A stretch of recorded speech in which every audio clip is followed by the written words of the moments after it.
And to all the participants that attended offline, you can use the facilitation used by the committee, that is the interpretation device that is available in front of the room. Thank you.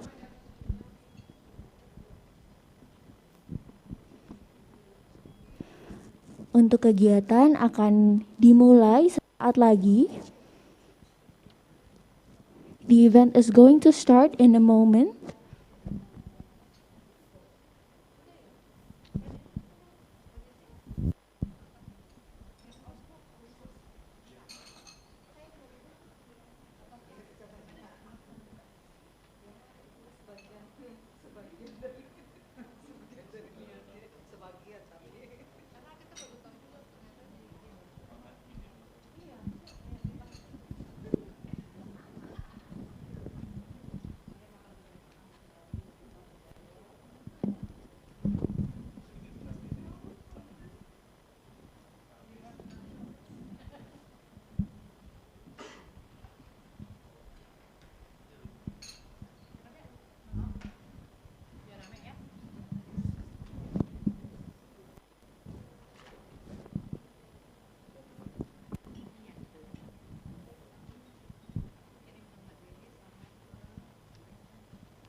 Selamat siang dan selamat datang kami ucapkan kembali kepada seluruh hadirin ke acara webinar Reformulasi dan Pelabelan Pangan.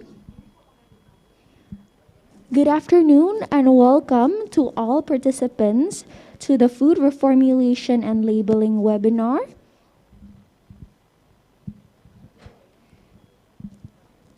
Untuk mempermudah para hadirin sekalian dapat menggunakan device yang telah disediakan oleh panitia di luar ruangan untuk membantu kegiatan ini dalam bentuk interpretasi bahasa.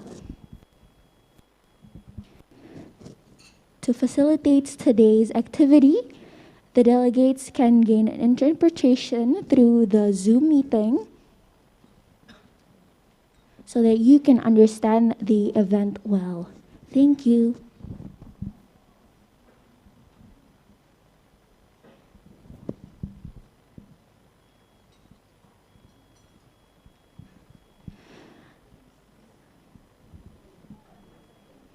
Apabila Anda membutuhkan bantuan terkait device translator, bisa menghubungi panitia untuk mendapatkan bantuan.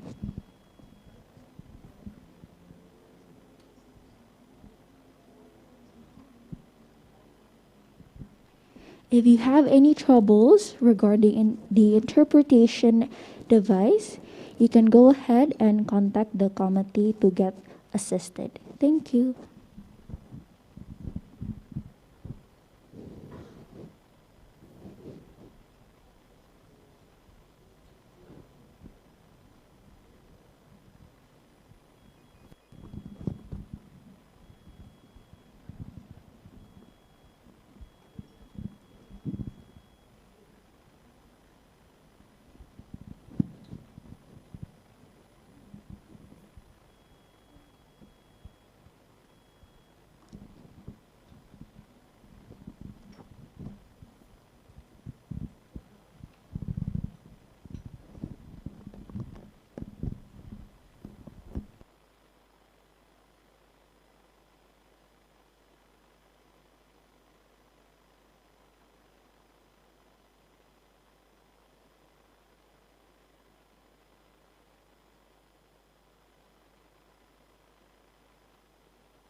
Sebelum acara dimulai, dengan hormat kami menyapa Profesor Dr. Dante Saksono Harbuono, spesialis penyakit dalam, konsultan endokrin metabolik diabetes Ph.D, selaku Wakil Menteri Kesehatan Republik Indonesia, serta Dr. Eva Susanti, Sarjana Keperawatan, Magister Kesehatan selaku Direktur Pencegahan dan Pengendalian Penyakit Tidak Menular, Kementerian Kesehatan Republik Indonesia. Selamat datang dan terima kasih banyak kepada Prof. Dante dan juga Ibu Eva atas kesediaannya untuk hadir di acara siang hari ini.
Kembali saya ingatkan kepada seluruh peserta untuk memfasilitasi kegiatan hari ini, seluruh hadirin dapat menggunakan device yang telah disediakan di luar ruangan untuk membantu dalam menginterpretasi bahasa yang akan digunakan pada kegiatan ini. Apabila terdapat kendala dalam penggunaan device, silakan menghubungi panitia untuk mendapatkan bantuan.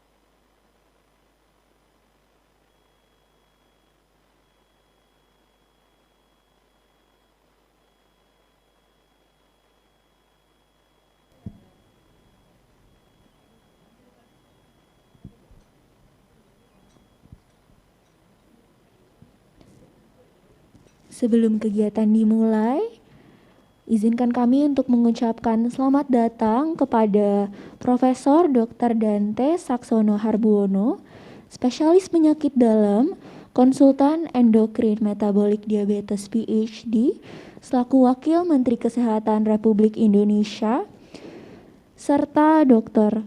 Eva Susanti, Sarjana Keperawatan, Magister Kesehatan selaku Direktur Pencegahan dan Pengendalian Penyakit Tidak Menular.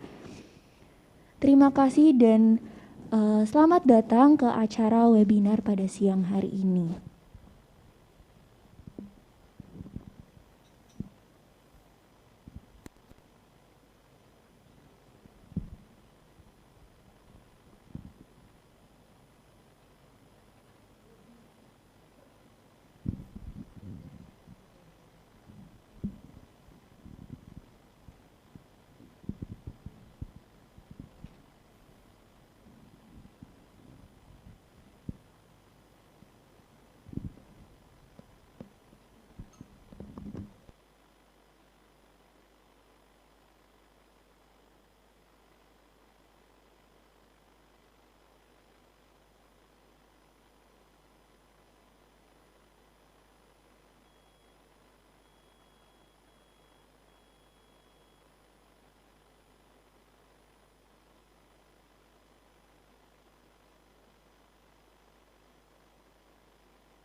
Kepada seluruh hadirin dimohon untuk menunggu sejenak karena sebentar lagi acara akan dimulai. Terima kasih banyak.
Selamat siang dan selamat datang kami ucapkan kepada seluruh hadirin ke acara webinar Reformulasi dan Pelabelan Pangan. Webinar ini dilaksanakan untuk menambah pengetahuan serta membangun kesadaran mengenai reformulasi pangan dan pelabelan pangan sebagai langkah nyata untuk menurunkan angka penyakit tidak menular atau non-communicable diseases. Sebelumnya, perkenalkan nama saya Gadis Azalia Benedikta selaku Master of Ceremony untuk webinar siang hari ini. Merupakan kehormatan bagi saya untuk mendapatkan kesempatan ini. Selanjutnya kami juga ingin mengucapkan selamat datang kepada Profesor Dr. Dante Harbuono, spesialis penyakit dalam, konsultan endokrin diabetes metabolik Ph.D.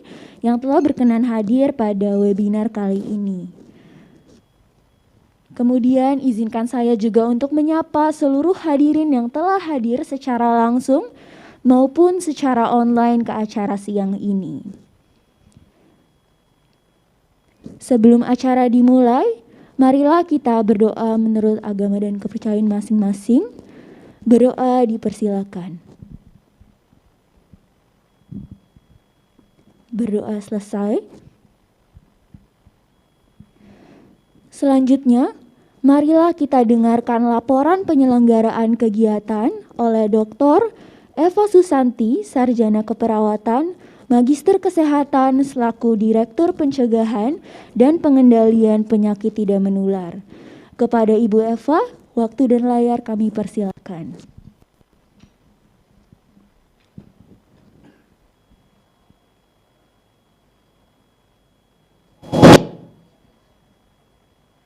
Kita semua, yang kami hormati Bapak Wakil Menteri Kesehatan, Bapak Profesor Dr. Dante. Terima kasih Pak Wamen. Kemudian yang kami hormati para narasumber, beserta seluruh peserta webinar yang berbahagia. Dengan mengucapkan puji dan syukur, kita panjatkan kehadirat Tuhan Yang Maha Esa, karena berkat rahmat dan karunia-Nya jualah, maka pada hari ini kita masih dapat bertemu kembali pada acara webinar kesehatan dengan tema reformulasi pangan dan pelabelan pangan dalam pengendalian gula, garam, dan lemak dalam keadaan sehat walafiat. Pak Wakil Menteri Kesehatan yang kami hormati, izinkan kami melaporkan beberapa hal sebagai berikut.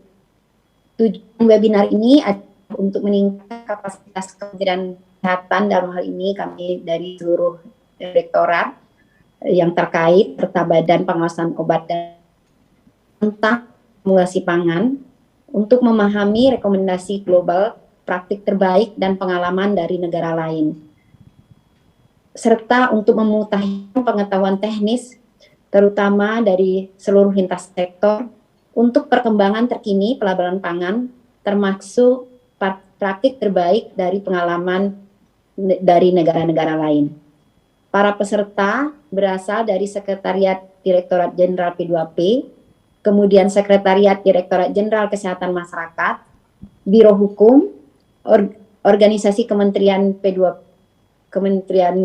Kesehatan dalam hal ini dari seluruh Direktorat P2P, kemudian Biro Hukum dan organisasi Badan Pengawas Obat dan Makanan, kemudian dari Biro Komunikasi dan Pelayanan Publik Kemenkes, dari Direktorat Promosi Kesehatan, Direktorat Standarisasi Pangan Olahan Balai POM, kemudian Direktorat Promosi Kesehatan dan Pemberdayaan Masyarakat, kemudian dari Direktorat Gizi dan Kesehatan Ibu Anak, dari Direktorat Penyihatan Lingkungan, kemudian dari Pusat Kebijakan Upaya Kesehatan, juga dari Pusat Kebijakan Pembiayaan dan Desentralisasi Kesehatan, kemudian Tim Kerja Hukum, Organisasi dan Humas Direktorat Jenderal P2P, dan dari beberapa tim kerja Direktorat P2PTM.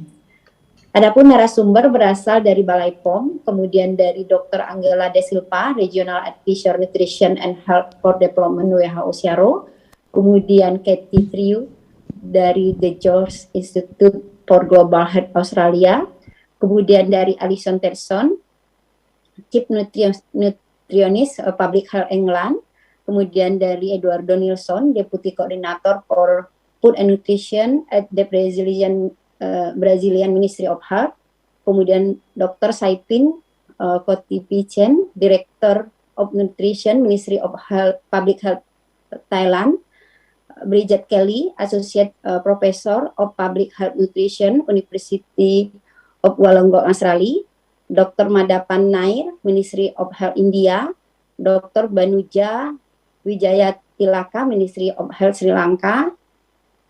Kemudian ada pun dari moderator, ada Ibu Dina Kania, WHO Indonesia, kemudian dari Ketua Tim Kerja, Ibu dr.Fatchanuraliyah, MKM, dan metode pelaksanaan webinar ini dimulai dari tanggal 29 sampai 30 Mei 2023 yang dilakukan secara hibrid. Sementara beban pembiayaannya berasal dari dana hibah WHO Direktorat P2PTM tahun 2023. Bapak Wakil Menteri Kesehatan yang kami hormati, demikian laporan yang kami sampaikan, dan kami mohon berkenan kiranya Bapak Wakil Menteri Kesehatan untuk bisa memberikan sambutan, arahan sekaligus membuka secara resmi kegiatan webinar kesehatan pada hari ini. Atas perkenan Bapak, kami ucapkan terima kasih. Wassalamualaikum warahmatullahi wabarakatuh. Selamat siang dan salam sejahtera untuk kita semua. Salam, Om Swastiastu, Namo Buddhaya. Salam kebajikan. Terima kasih Pak Wamen. Baik, terima kasih banyak Ibu Eva atas pemaparan dan sambutannya. Selanjutnya, untuk mengawali webinar pada hari ini, dengan hormat kami mengundang Profesor Dr. Dante Saksono Harbuono, spesialis penyakit dalam konsultan endokrin metabolik diabetes Ph.D, selaku Wakil Menteri Kesehatan Republik Indonesia untuk memberikan keynote speech. Kepada Profesor Dante, waktu dan tempat kami persilakan. Terima kasih yang terhormat Pejabat Tinggi dan Madya Kementerian Kesehatan, Direktur Standarisasi Pangan Olahan BPOM, para narasumber, Bapak dan Ibu peserta webinar yang berbahagia. Assalamualaikum warahmatullahi wabarakatuh. Shalom, Om Swastiastu, Namo Buddhaya, salam kebajikan, selamat siang dan salam sehat. Puji dan syukur kehadirat Allah Subhanahu wa Ta'ala, Tuhan Yang Maha Esa, atas berkat limpahan rahmat, karunia dan hidayahnya kepada kita semua, sehingga pada hari ini kita dapat berkumpul di tempat ini dalam rangka webinar kesehatan dengan tema Reformulasi dan Pelabelan Pangan dalam pengendalian gula, garam, dan lemak untuk mencegah penyakit tidak menular dalam keadaan sehat walafiat. Bapak dan Ibu sekalian, penyakit tidak menular atau PTM termasuk penyakit jantung, kanker, stroke, diabetes, dan penyakit paru obstruktif kronik secara kolektif bertanggung jawab terhadap angka kematian yang mendekati 40 juta setiap tahunnya. serta berkontribusi terhadap 75% kematian di dunia. Di Indonesia, data Riskesdas 2018 menunjukkan kenaikan angka penyakit tidak menular ini dibandingkan tahun 2013. Prevalensi kanker dan stroke naik dari 1,4 menjadi 1,8 per juta penduduk. Dan 7 ke 11,9 juta penduduk. Penyakit darah tinggi naik dari 25,8 ke 34,1. Dan penyakit diabetes naik dari 6,9 ke 8,5. Bapak dan Ibu yang berbahagia, pola makan yang tidak sehat merupakan salah satu faktor utama penyakit tidak menular tersebut. Pertama, asupan gula yang berlebih, termasuk yang berasal dari minuman berpemanis, meningkatkan resiko obesitas dan diabetes mellitus, di mana diabetes menyebabkan 6% dari semua kematian. Kemudian asupan garam dan natrium yang berlebih, meningkatkan tekanan darah dan dikaitkan dengan resiko penyakit jantung dan pembuluh darah. Diperkirakan asupan garam natrium yang tinggi bertanggung jawab terhadap 3 juta kematian secara global setiap tahun. Dan yang ketiga adalah asupan tinggi asam lemak trans yang diproduksi secara meningkat, menyebabkan penyakit jantung koroner dan ikut bertanggung jawab atas ratusan kematian akibat penyakit jantung dan pembuluh darah secara global di seluruh dunia.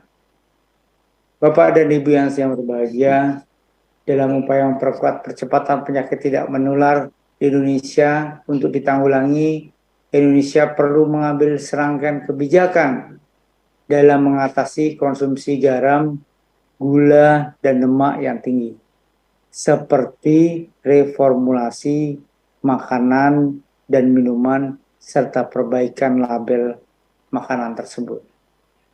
Untuk mewujudkan hal tersebut dibutuhkan capacity building bagi Kementerian Kesehatan, BP POM, kementerian lainnya untuk mendapatkan pemahaman yang komprehensif tentang kebijakan reformulasi dan pelabelan pangan, mengapa kebijakan tersebut perlu diperlukan, bagaimana menerapkannya, dan pembelajaran tersebut kita bisa dapat dari negara lain.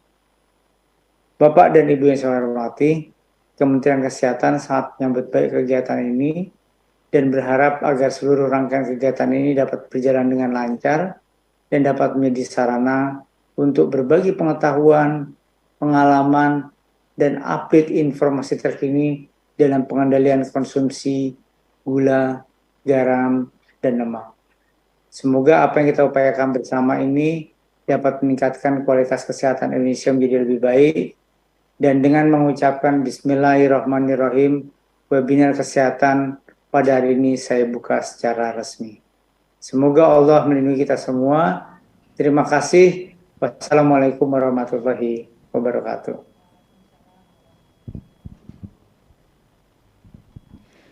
Baik, terima kasih Profesor Dante atas keynote speech. Semoga keynote speech yang disampaikan dapat memberikan arahan dan juga inspirasi bagi seluruh peserta webinar hari ini. Selanjutnya, mari kita dengarkan sambutan dari Dr. Lubna Bati selaku Ketua Tim Populasi Lebih Sehat dan Penyakit Tidak Menular WHO Indonesia. Kepada Dr. Lubna, waktu dan tempat kami persilakan.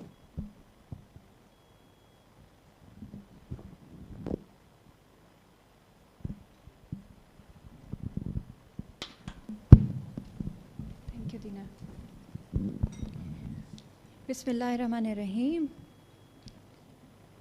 Selamat siang dan selamat sehat.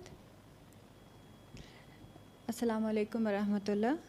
Good morning, good afternoon, and also good evening to the colleagues who are joining us from the other parts of the world. Professor Dante Saxonu Harbovanu, Honorable Vice Minister of Health. Ibu Eva Susanti, Director of NCD Prevention and Control, Ministry of Health. Dear colleagues who are joining us from various directorates in Ministry of Health and BPOM, and and our resource colleague persons who are joining us from various parts of the world, including Australia, UK, Brazil, Thailand, and other. A very warm welcome from WHO Indonesia and also WHO Searo in Southeast Asian region from the Delhi office. Thank you so much for joining us. As the Honorable Vice Minister has already stated about the high burden of non-communicable diseases around the world and Indonesia, and highlighting how important it is for us to take action on this. So I wouldn't go too much into the details of that, but as the Honorable Minister had said, that there are a lot of risk factors that lead to this very high burden of non-communicable diseases. And those include tobacco, use of alcohol, and there's a bigger portion which is coming in from unhealthy diets and also inactive lifestyle where we are not getting enough physical activity. So we are very glad that you could make time to join us here today to speak a little bit around what could be done on unhealthy diets. And as we have seen over the years, over the centuries, our lifestyles have changed and so has our food. And unfortunately, the food now is very high in salt, in sugar, in trans fats, and it's just so processed that sometimes it's very difficult to even see what you are eating. And you don't know what is really going in. So whether you are a health professional or not, it's very difficult to understand what you are consuming. And how do we make a change in terms of that lifestyle or that culture where we are, again, able to look at food and know whether what we are consuming is healthy or not. For that, I think there is some onus on the individuals, but there's a bigger role of creating and enabling and a very supportive environment that comes in from governments and other regulatory authorities to have some policies and actions in place, so that there is a healthier food environment where people are able to make those choices and where they're supported if they choose to make a change in their lifestyle. It may sound a little bit difficult or maybe impossible, but it is doable, as over the next 2 days you will be hearing from colleagues from across the globe where governments have been able to make some changes to the policies, where they've been able to put in some regulatory actions, and then maybe some discussion over the next couple of days, putting in the collective intelligence from this room to how we could take similar actions in Indonesia to protect the health of the population. The couple of things which are already the key policies that have been listed in the Appendix 3 of the Global Action Plan on Prevention and Control of NCDs, which is our our global roadmap to which Indonesian government has also supported the development. I mean, the one is creating a supportive environment, which is by food reformulation, and where then food has less salt, or the other things that are also harmful to them. And so there will be definitely some discussion around that, and our colleagues will be telling us what for food reformulation actually means. And apart from that, there are a lot of indirect policies that can also help to reformulation. So for example, taxes. So increasing taxes on sugar-sweet beverages, that would also help sometime forces the manufacturers to reformulate it. And then similarly ban on partially hydrogenated oils, which eliminate trans fatty acids. And along the same lines, we can also empower the local population, the citizens, to also start looking at the food and really analyzing what you're having. So in some ways we can assist that is having a mandatory front of pack labeling. And through that we can guide the consumers and the population to really understand the nutrient declaration on the food and beverages that they are consuming, and it really helps them to guide towards healthier choices. So we are hoping that during the next 2 days there will be very active discussion where there's an opportunity to learn the concept of food reformulation, the global experiences from UK, from Brazil and Thailand, and also from somewhere around some more information on food labeling policies from other countries in the region, including India and Sri Lanka. All this is really not possible by the health sector, and I think this is achievable when different sectors come together. So we are very, very honored to have colleagues from BPOM here, and I think the health and the non-health sector really have to come together to make the environment more positive and to empower the colleagues to make the right choices. So we hope it can just start that discussion around food reformulation, something that comes together here. We're very happy to have colleagues come here despite all the some protests that are going on to the road. So that has been our hindrance. But I'm sure colleagues have been able to join online, and some more will be joining us later today and tomorrow. And in this discussion then feeds into the ongoing policy discussions, especially this is a very opportune time as the MOH colleagues and the senior leadership is very heavily engaged in the discussions around the regulation number 20/2013 on the labeling of salt, sugar and fat. So I wish everybody a very fruitful discussion. Please be open and be candid with what you think may work.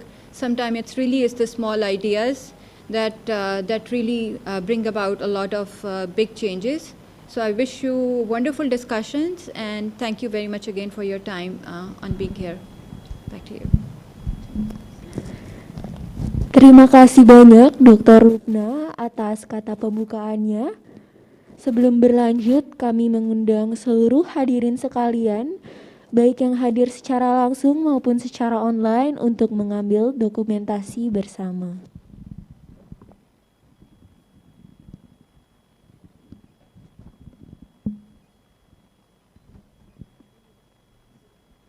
Baik. Pada seluruh delegasi dapat menyalakan kamera dan juga mempersiapkan pose terbaiknya.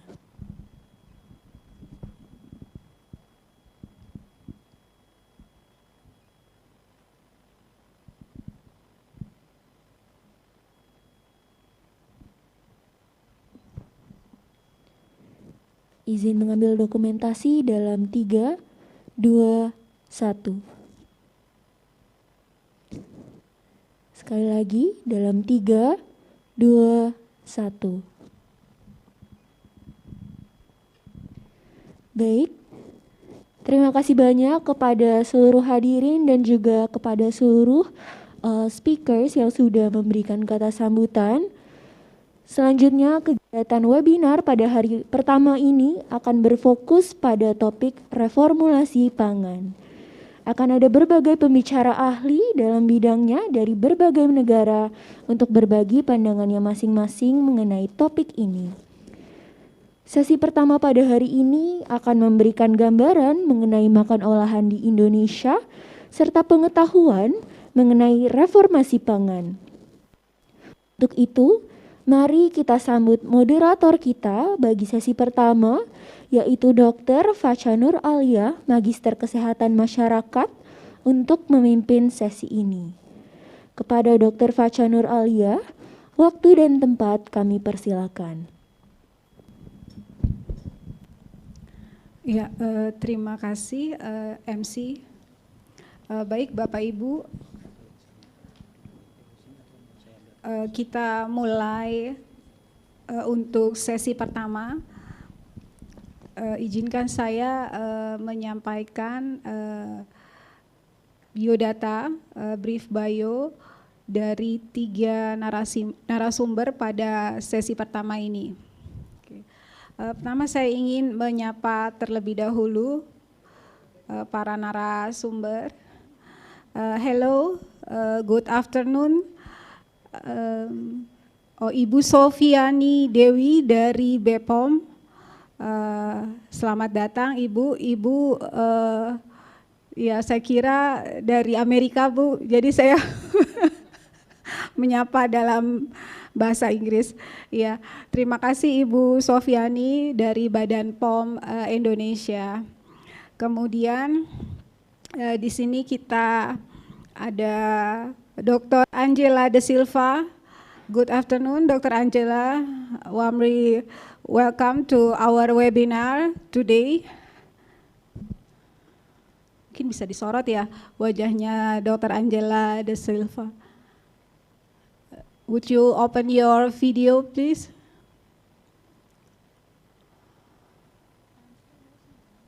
Yeah, yeah. Hello, good afternoon, Dr. Angela. Yeah. Good afternoon. Thank Good you. afternoon. Okay. Dr. Katie Triu. Ya. Operator bisa dimunculkan videonya. Dr. Katie Triu.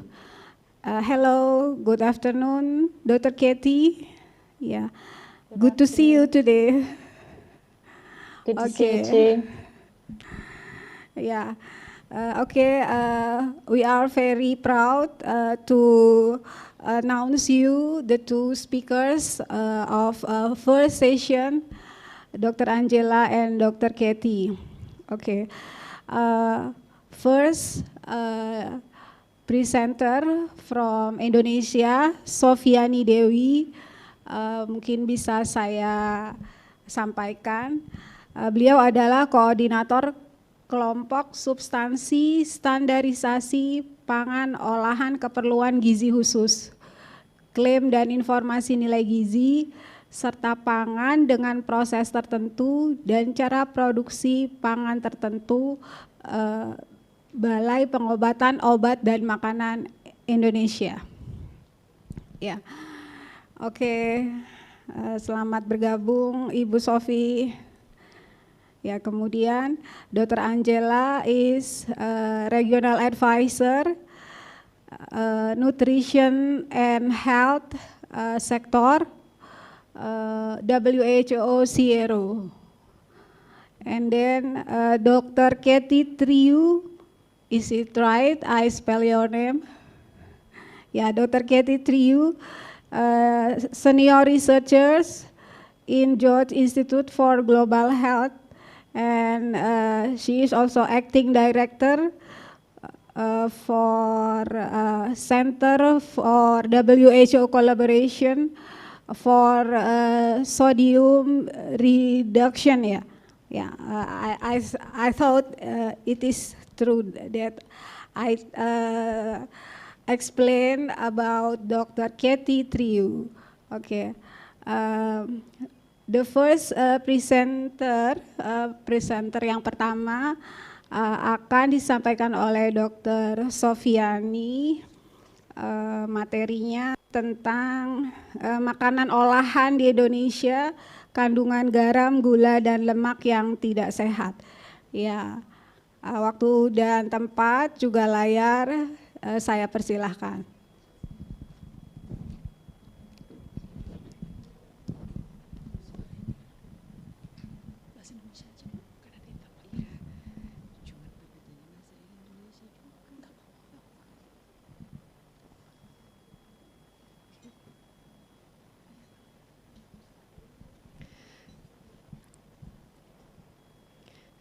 Ya baik, Assalamualaikum warahmatullahi wabarakatuh.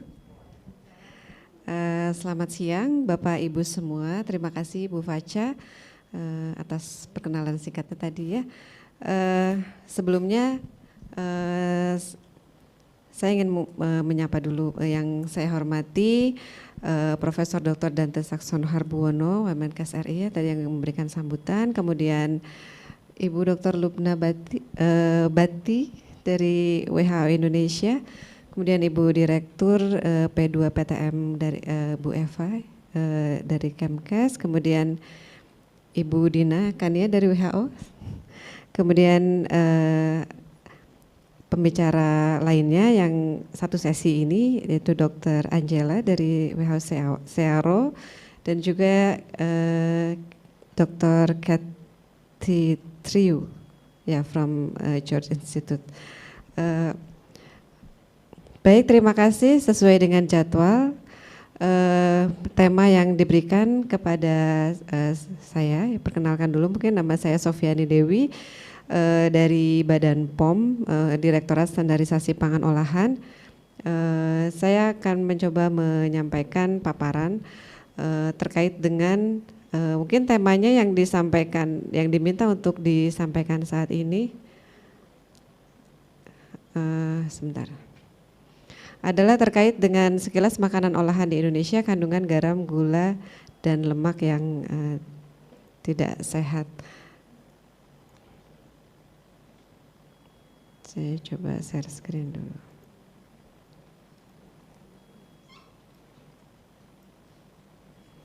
Ya, mungkin dari judulnya kita tidak menyampaikan itu sehat tidak sehat begitu ya. Tapi ini adalah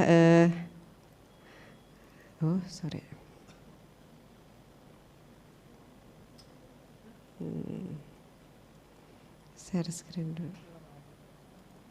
Memang belum. Ya, apakah sudah terlihat? Ya.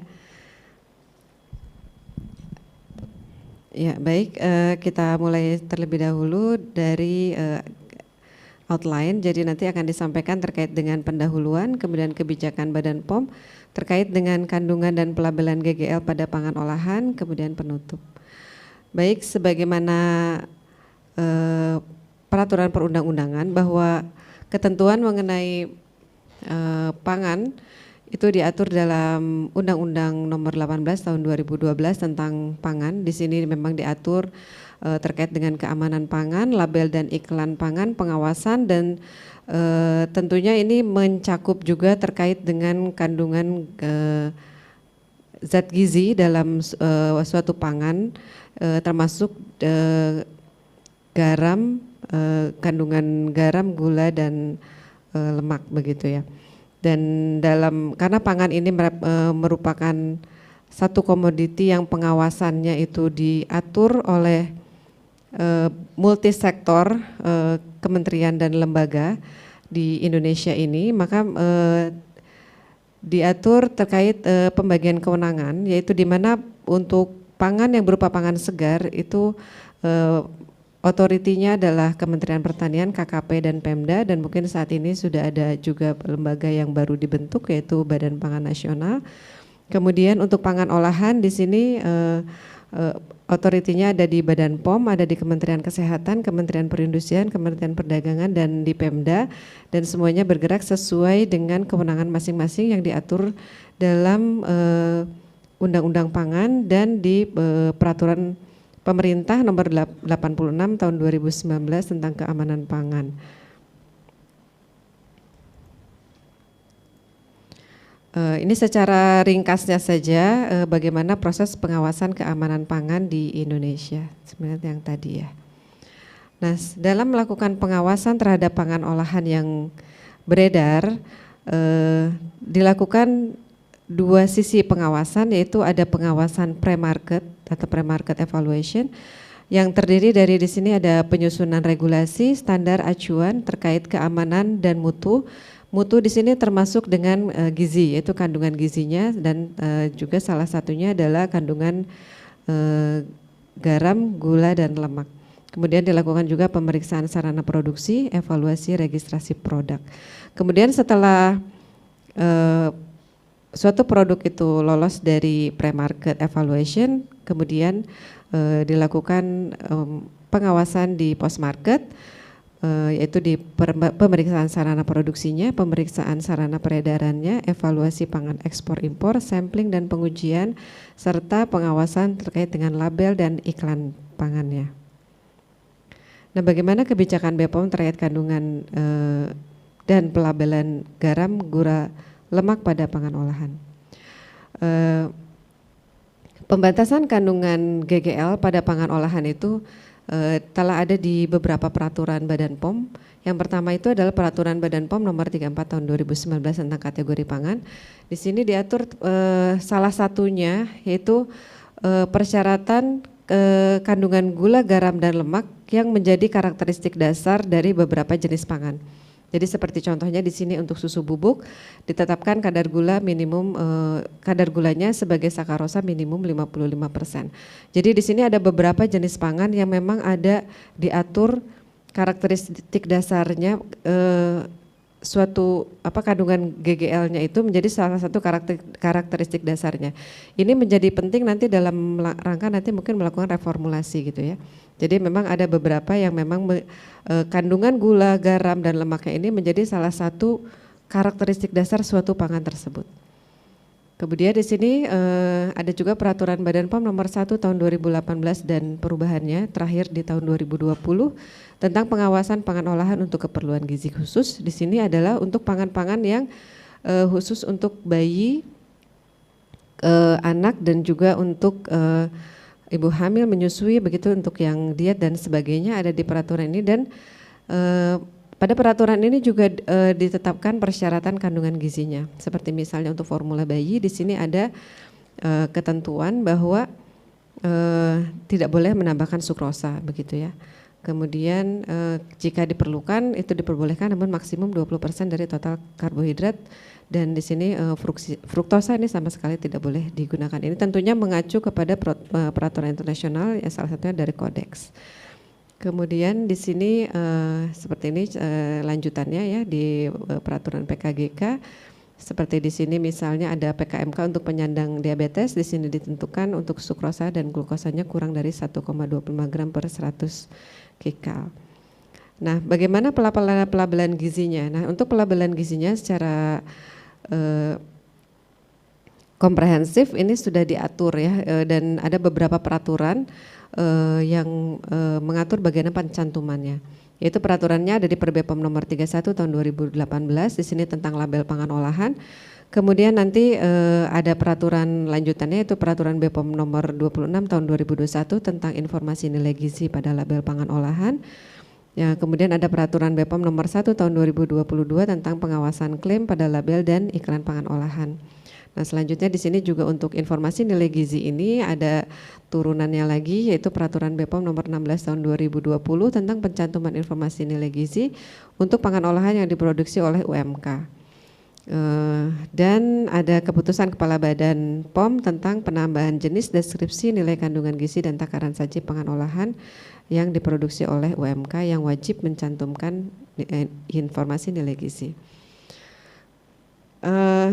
Untuk informasi nilai gizi ini, kewajiban pencantumannya itu telah diatur di Perbepom nomor 31 tahun 2018 tentang label pangan olahan, kemudian Perbepom 26 2021 dan Perbepom 16 tahun 2020. Di sini mewajibkan, peraturan-peraturan ini mewajibkan bahwa kandungan gizi atau informasi nilai gizi itu wajib dicantumkan untuk semua pangan olahan. Ini salah satu komitmen juga untuk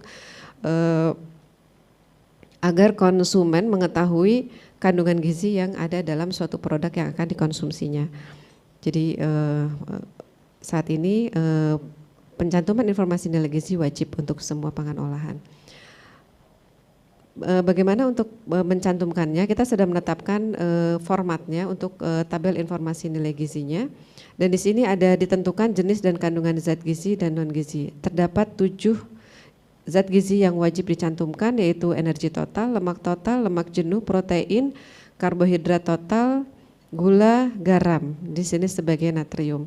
Jadi dilihat dari ini bahwa garam, gula, dan lemak menjadi zat gizi yang wajib dicantumkan. Untuk pencantuman ING ini ada pengecualiannya yaitu untuk produk-produk yang memang nilai gizinya tidak ada atau mungkin tidak signifikan ya, seperti kopi bubuk, kopi instan, kemudian ada AMDK, herba, rempah-rempah, dan bahan tambahan pangan. Kemudian ada juga pelarangannya bahwa informasi nilai gizi ini dilarang dicantumkan pada label minuman beralkohol. Nah, selain itu terdapat ketentuan mengenai zat gizi yang wajib dicantumkan dengan persyaratan tertentu. Di sini ada 2 jenis zat gizi yaitu ada lemak trans dan kolesterol. Nah, untuk lemak trans ini ketentuannya adalah bahwa kandungan lemak trans ini wajib dicantumkan apabila terdapat dalam jumlah yang berarti. Dalam hal ini adalah lebih dari 0,5 gram per sajian dan atau mencantumkan klaim tentang lemak jenuh dan atau kolesterol. Kemudian untuk kolesterol ini wajib dicantumkan apabila terdapat dalam jumlah yang berarti yaitu lebih dari 2 mg per sajian dan atau mencantumkan klaim tentang lemak, asam lemak atau kolesterol, dikecualikan untuk pangan olahan yang ditujukan bagi bayi dan anak sampai usia 3 tahun. Jadi ini contohnya di sini asam lemak disimpan di bawah lemak total, lemak trans, kemudian untuk kolesterol dapat dicantumkan seperti dalam contoh ini. Kemudian untuk selain dengan tabel informasi nilai gizi yang bersifat wajib dicantumkan pada setiap pangan olahan, telah ditetapkan juga mengenai informasi nilai gizi dalam bentuk front of pack nutrition labeling. Nah ini tentunya pelabelan ini dibuat dalam rangka memudahkan masyarakat dalam memahami informasi nilai gizi. Jadi terdapat sistem pelabelan informasi nilai gizi pada bagian label depan gitu ya. Bentuknya lebih sederhana seperti simbol, grafik, teks atau kombinasinya. Jadi ada 2 jenis FOPNL yang terdapat di Indonesia yaitu berupa panduan asupan gizi harian monokrom dan logo pilihan lebih sehat. Untuk panduan asupan gizi harian warna monokrom di sini ada beberapa yang wajib dicantumkan. Di sini ada persajiannya, kemudian di sini ada jenis zat gizinya. Jadi jenis zat gizinya ini tidak semua seperti yang pada tabel ING, tapi cukup untuk beberapa zat gizi yang perlu menjadi perhatian, yaitu energi, lemak total, lemak jenuh, garam, natrium, sebagian natrium, kemudian ada gula dan ada jumlahnya, kemudian persentasenya terhadap AKG.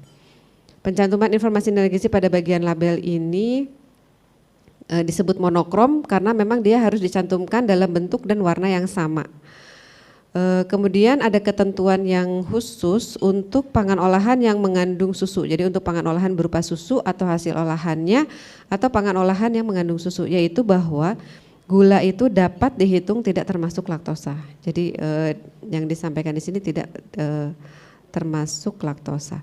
Kemudian untuk jenis zat gizi lainnya itu dapat dicantumkan sepanjang mencantumkan klaim sesuai dengan ketentuan peraturan perundang-undangan. Jadi apabila ingin menambahkan jenis zat gizi lainnya dipersilakan, namun sepanjang dia mencantumkan klaim.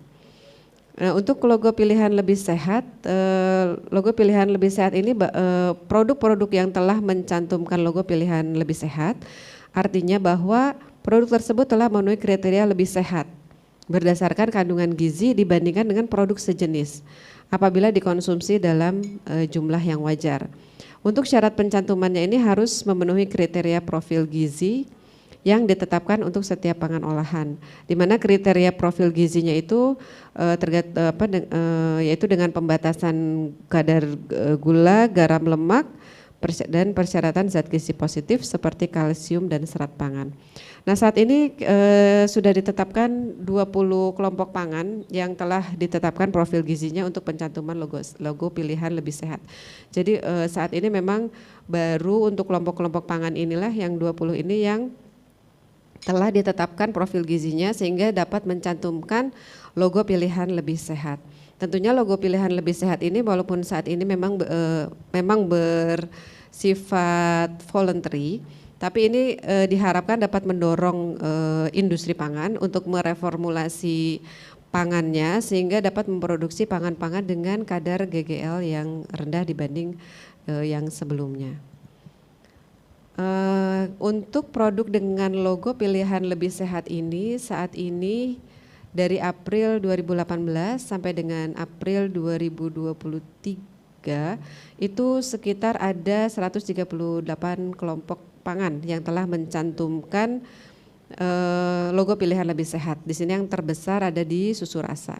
Kemudian ada minuman susu, susu plain, minuman mengandung susu, minuman rasa berperisa, minuman teh, minuman botanikal, minuman kedelai dan sari buah. Jadi ini profil produk yang saat ini telah mencantumkan logo pilihan lebih sehat. Mungkin diharapkan ke depannya bisa lebih banyak lagi produk-produk yang mencantumkan logo pilihan lebih sehat, sehingga bisa memberikan lingkungan yang baik ya, sebagaimana tadi disampaikan, untuk konsumen memilih produk-produk yang lebih sehat.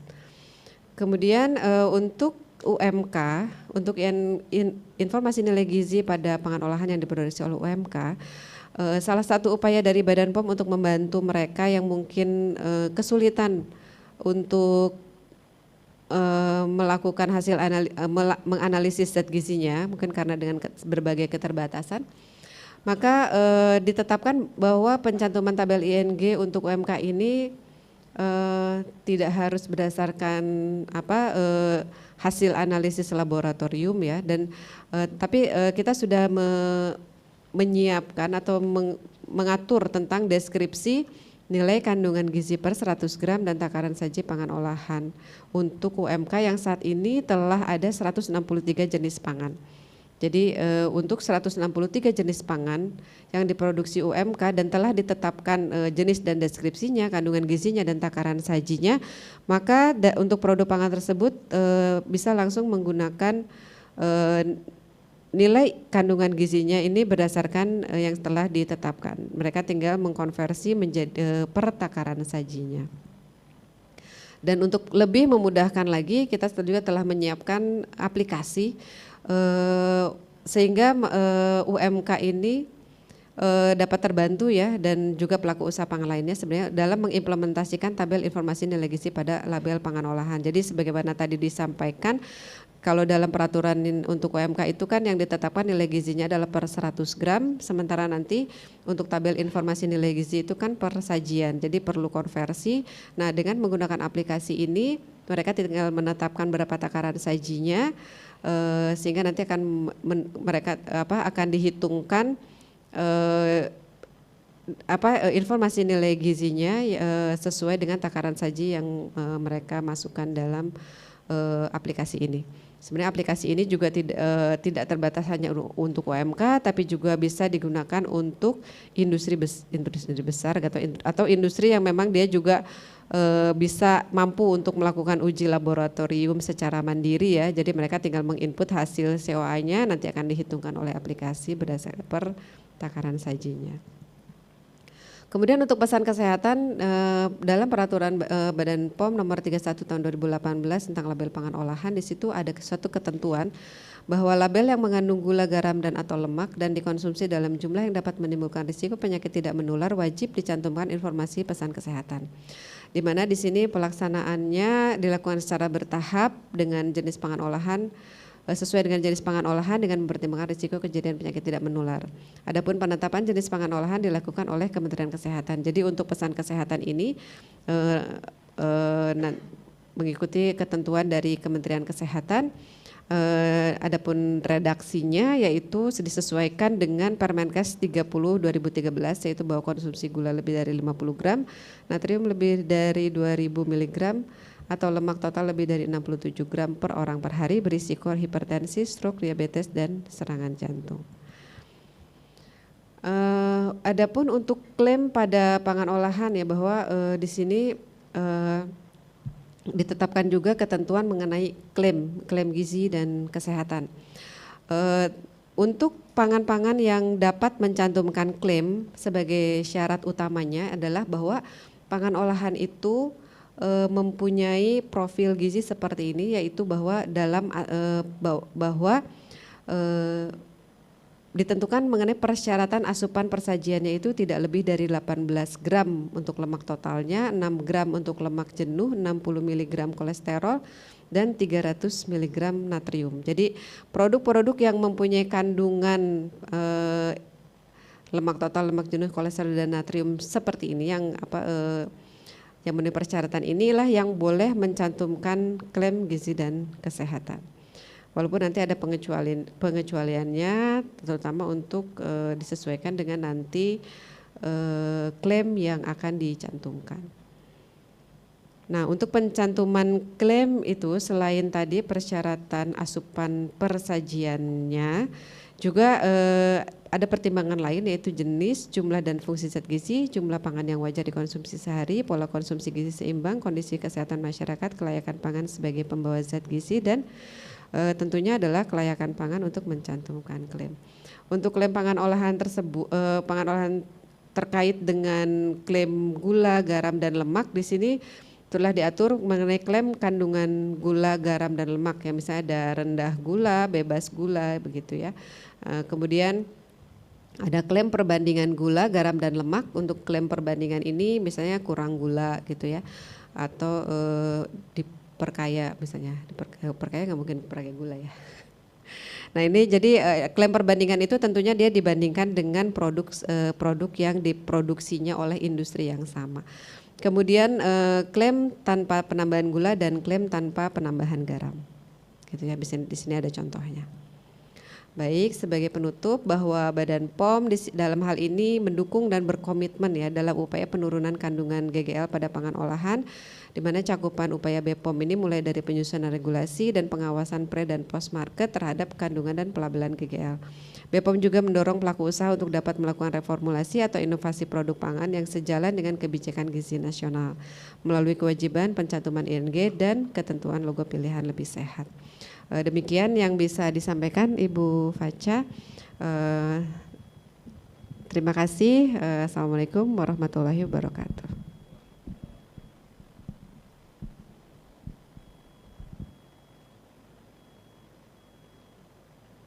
Ya, waalaikumsalam warahmatullahi wabarakatuh. Terima kasih Ibu Sofiati Dewi dari BPOM. Baik, selanjutnya narasumber berikutnya Dr. Angela De Silva. Beliau adalah advisor regional di bidang nutrisi dan kesehatan untuk pembangunan WHO SEARO. Ya, baik, waktu dan layar saya persilahkan. Thank you very much. Can you hear me? Can you all hear me? Yes, we can hear you. Yes. Yeah. Okay. So, Honorable Vice Minister, Director NCDs, other distinguished participants, fellow panelists, and colleagues, thank you very much for this invitation. For the next 10 minutes, I will just give a brief, some perspectives on food reformulation.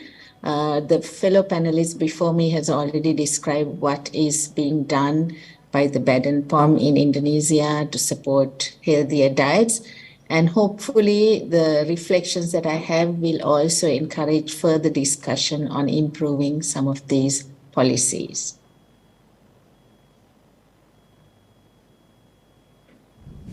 Yeah, so basically we all know that food reformulation is an alteration of the composition of a food or beverage, and that is usually done to improve the nutritional profile or to reduce the content of some of the ingredients or nutrients of concern.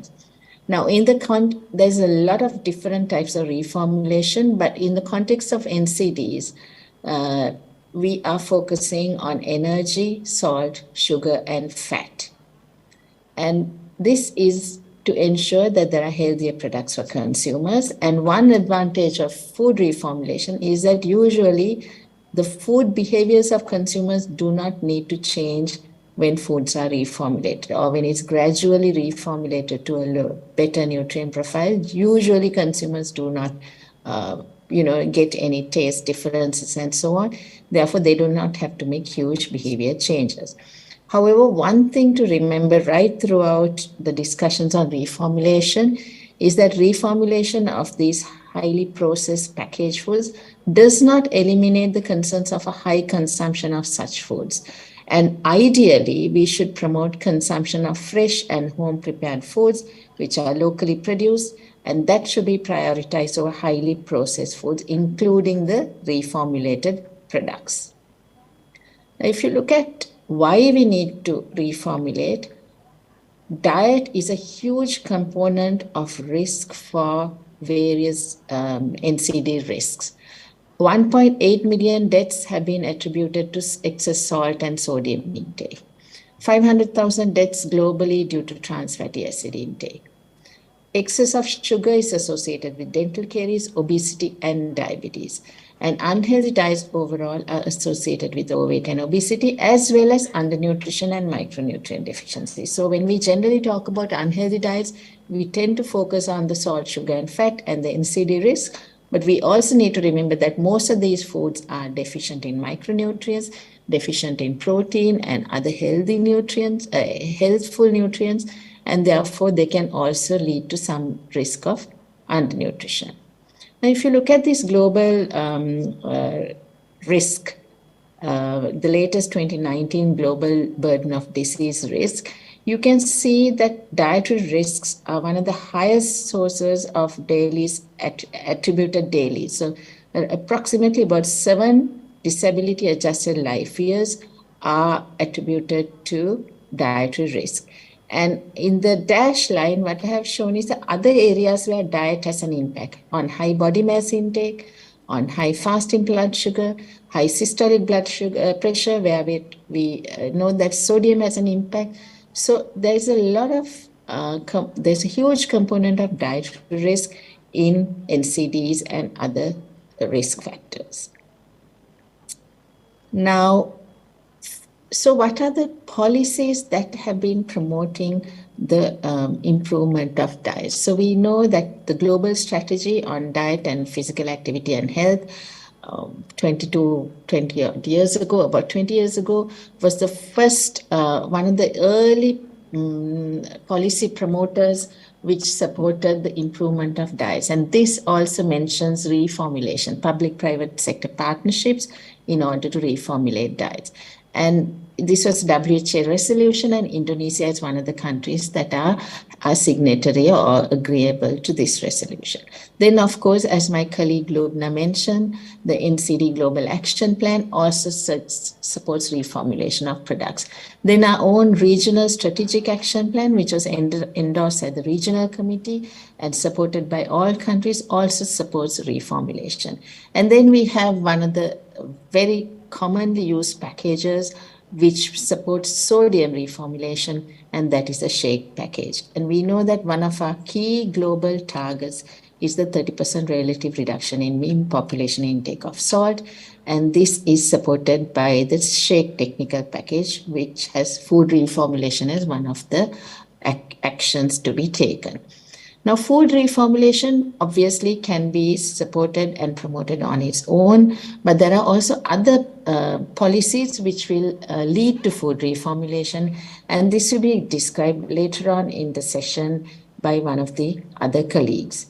So, food availabilities, for example, portion size reduction is a type of reformulation.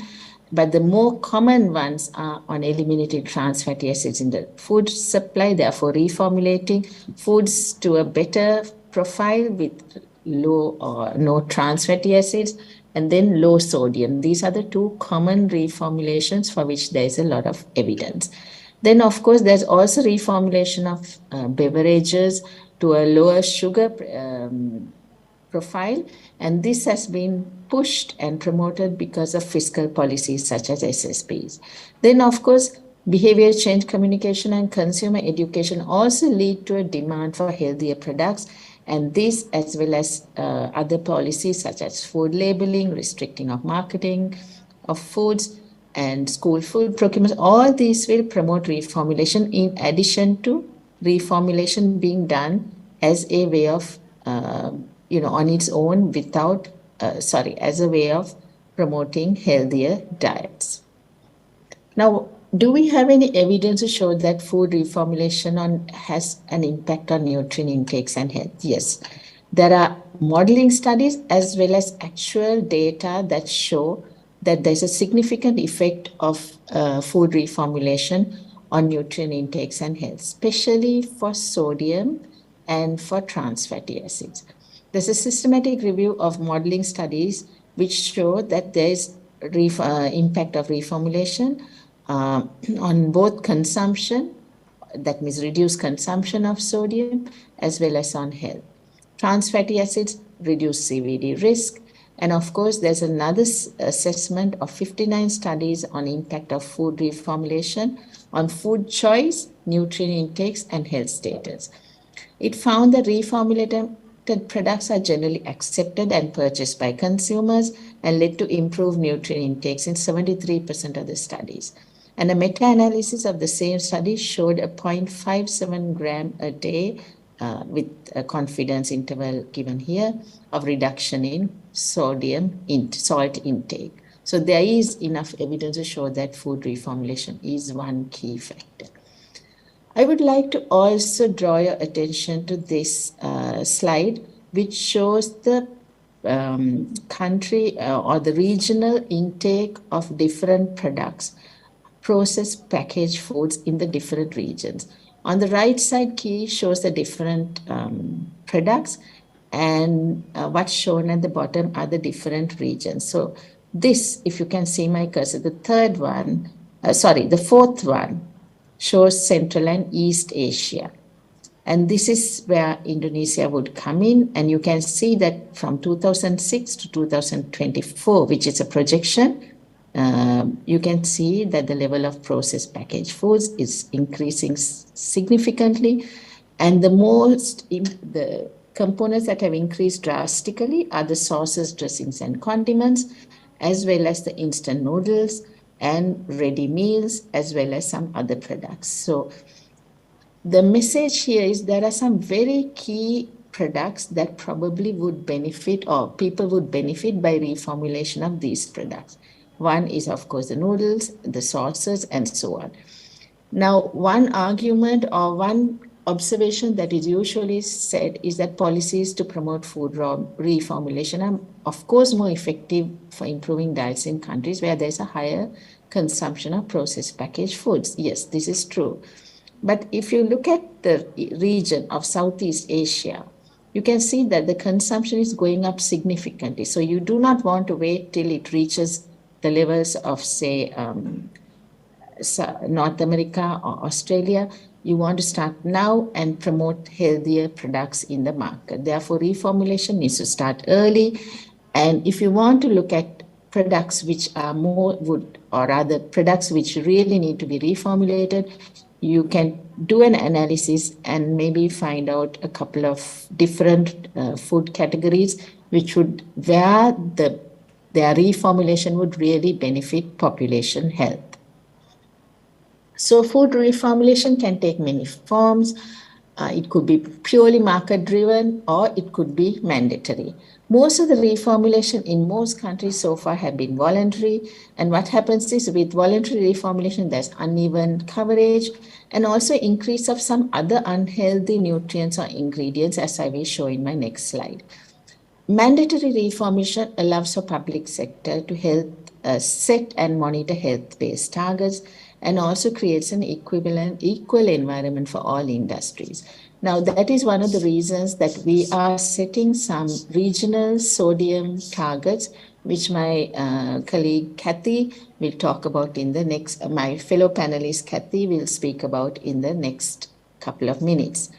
There are global targets set, and we are planning to set regional targets. And so, yes, So what are the other considerations that we need to think about when we promote reformulation? One is, of course, the technological aspects, safety, structure, taste of food. So you cannot set unrealistic targets. And also gradual reformulation will improve product acceptability. So you cannot go from, say, 30 grams of sugar to 5 grams of sugar in one go. It may be better to do it stepwise. One key point that we need to remember is that replacement ingredients need to be considered. For example, there's enough evidence to show that many of the low-fat products in the market, especially products such as yogurt, have very high sugar levels. So the claim is on low fat, but they have other ingredients which are also harmful to health. Therefore, you have to consider the overall profile of food. So overall profile of the diet without focusing on single nutrients is important. And this has implications for reformulation, because we generally tend to focus on a single nutrient during reformulation, but you also need to consider the rest of the nutrients. And the other fact is that in reformulated products, you must not substitute one nutrient to limit with another one. And another key message is that reformulation is most effective in improving dietary intakes when it's done as part of a whole policy package. So things like labeling, SSP taxation, reformulation altogether, school food procurement or public food procurement policies, altogether will help support healthier diets rather than just reformulation alone or labeling alone. And a final thought or the context for Asia, we tend to focus on food reformulation of processed packaged foods, but there's a huge out-of-home food sector that also we need to consider. For these, sometimes the upstream-based product reformulation, such as low-salt sauces or whole grain products, would help. But we also need to think of how we can, reformulate some of the common recipes and ensure that those products are also healthier than what they are currently.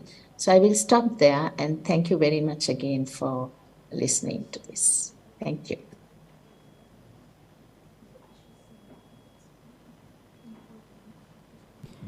Okay, thank you Dr. Angela. It is sangat informatif ya penjelasannya, sehingga kita juga menambah pengetahuan informasi tentang reformulasi pangan terutama. Baik, narasumber berikutnya adalah Dr. Katie Triu. Beliau adalah Senior Research Fellow di George Institute for Global Health dan juga Acting Director Pusat Kolaborasi WHO untuk Pengurangan Garam. Latar belakangnya adalah nutrisi kesehatan masyarakat. Ibu Katie bekerja fokus pada pembuatan, implementasi, dan evaluasi kebijakan untuk memperbaiki pola makan masyarakat untuk mencegah penyakit kronis. Ya. Jadi memang ini cocok sekali dengan permasalahan di negara kita ya untuk penyakit tidak menular ini. Ibu Katie bekerja sama dengan pemerintah, akademisi, dan CSO di lebih dari 10 negara untuk memperkuat strategi pengurangan garam secara nasional untuk mencegah penyakit kardiovaskuler terutama. Ya, baik, terima kasih. Kami persilahkan waktu dan layar untuk Ibu Katie. Silakan Bu.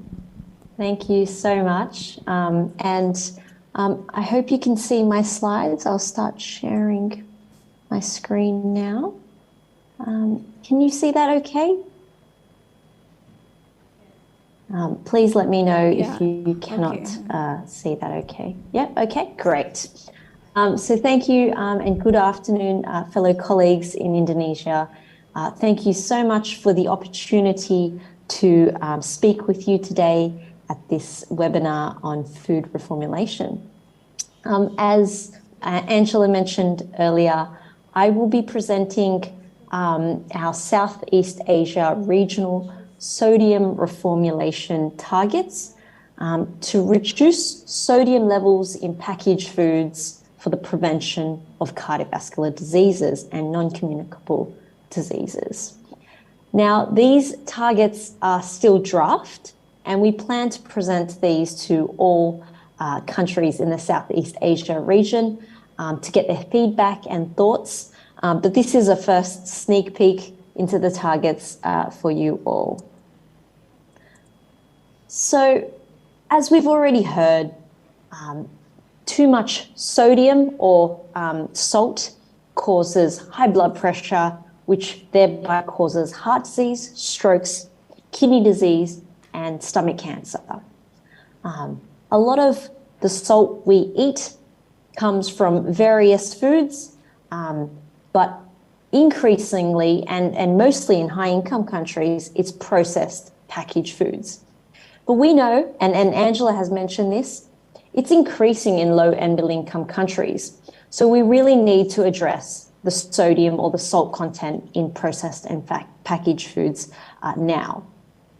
And this is how we will achieve lower salt intake in the whole population. And as we've heard, one way to do this is to encourage food companies to lower the sodium content in packaged foods.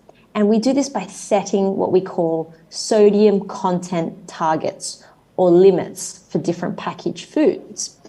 And in 2019, 2020, we knew that 96 countries around the world had national salt reduction strategies. And of those, 57 had set sodium content targets for packaged foods. About 19 countries made it mandatory, so they had to meet the salt or the sodium content limit. They couldn't have more than what was specified. So that's 19 countries had that. And 48 countries had voluntary salt targets. So it was up to the food companies whether they wanted to meet the target or not. And then 10 countries had a mix of voluntary and mandatory targets.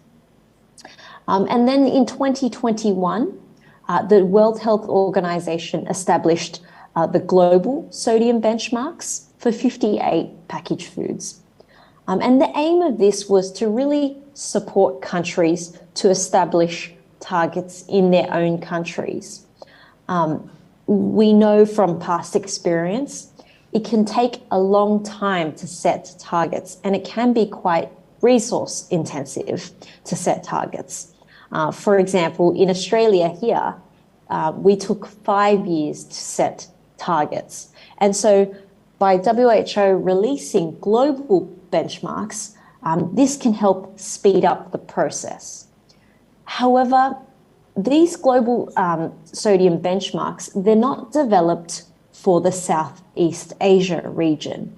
So it's not known if they are suitable for the Southeast Asia region, whether they target the right foods that are high contributors of sodium or salt in Southeast Asia, as well as whether the benchmark levels are achievable or not. So what we are doing is reviewing the suitability of the global sodium benchmarks for the Southeast Asia region, and where necessary, we'll set new benchmarks for commonly consumed foods in the Southeast Asia region.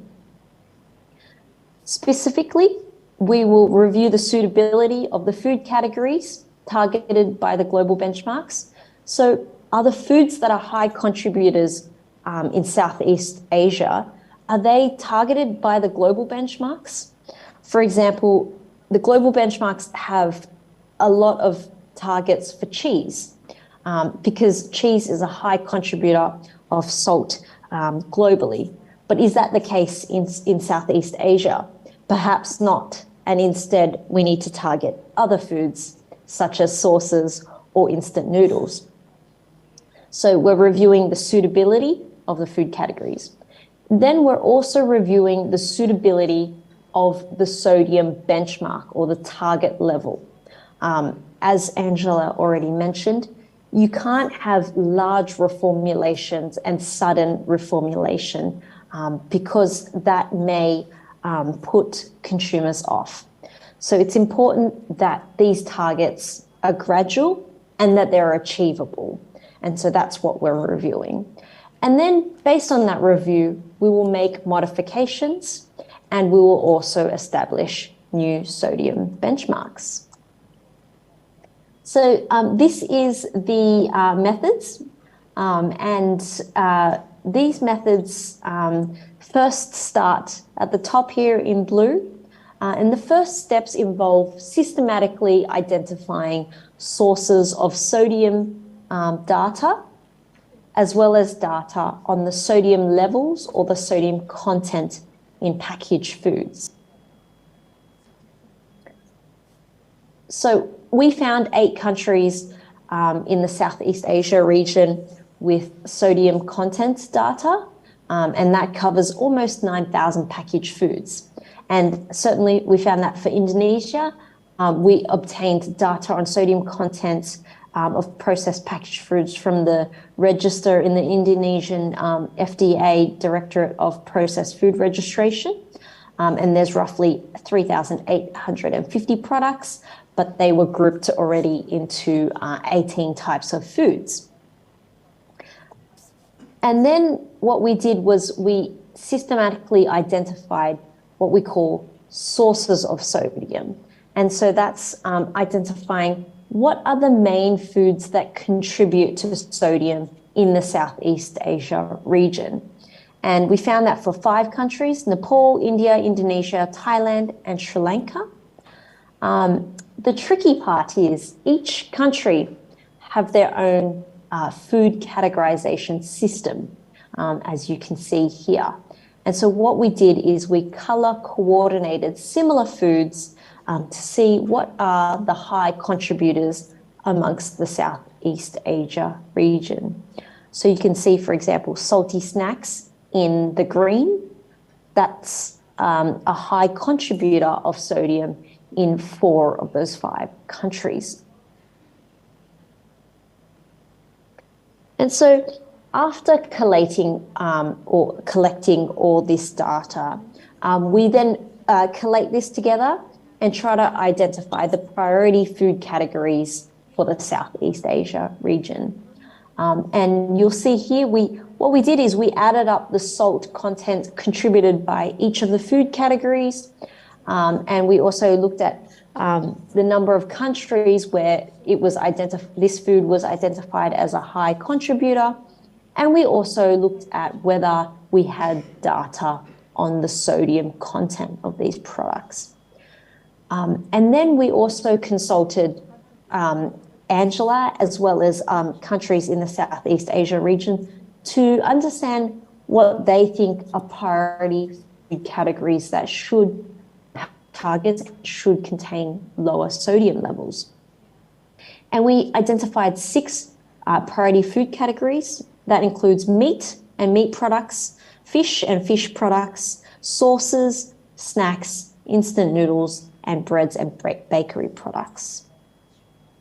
So after identifying these priority foods, we then categorize their foods against the food categories as given by the global sodium benchmarks, so over here on the flow chart. And then we also categorize foods where it was not appropriately covered by the global sodium benchmarks.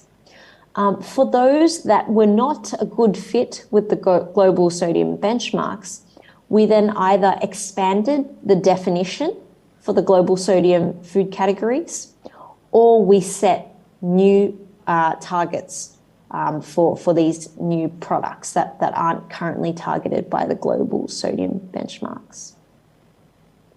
And for existing benchmarks that are already being targeted, we then also checked, is the sodium benchmark or the sodium target suitable?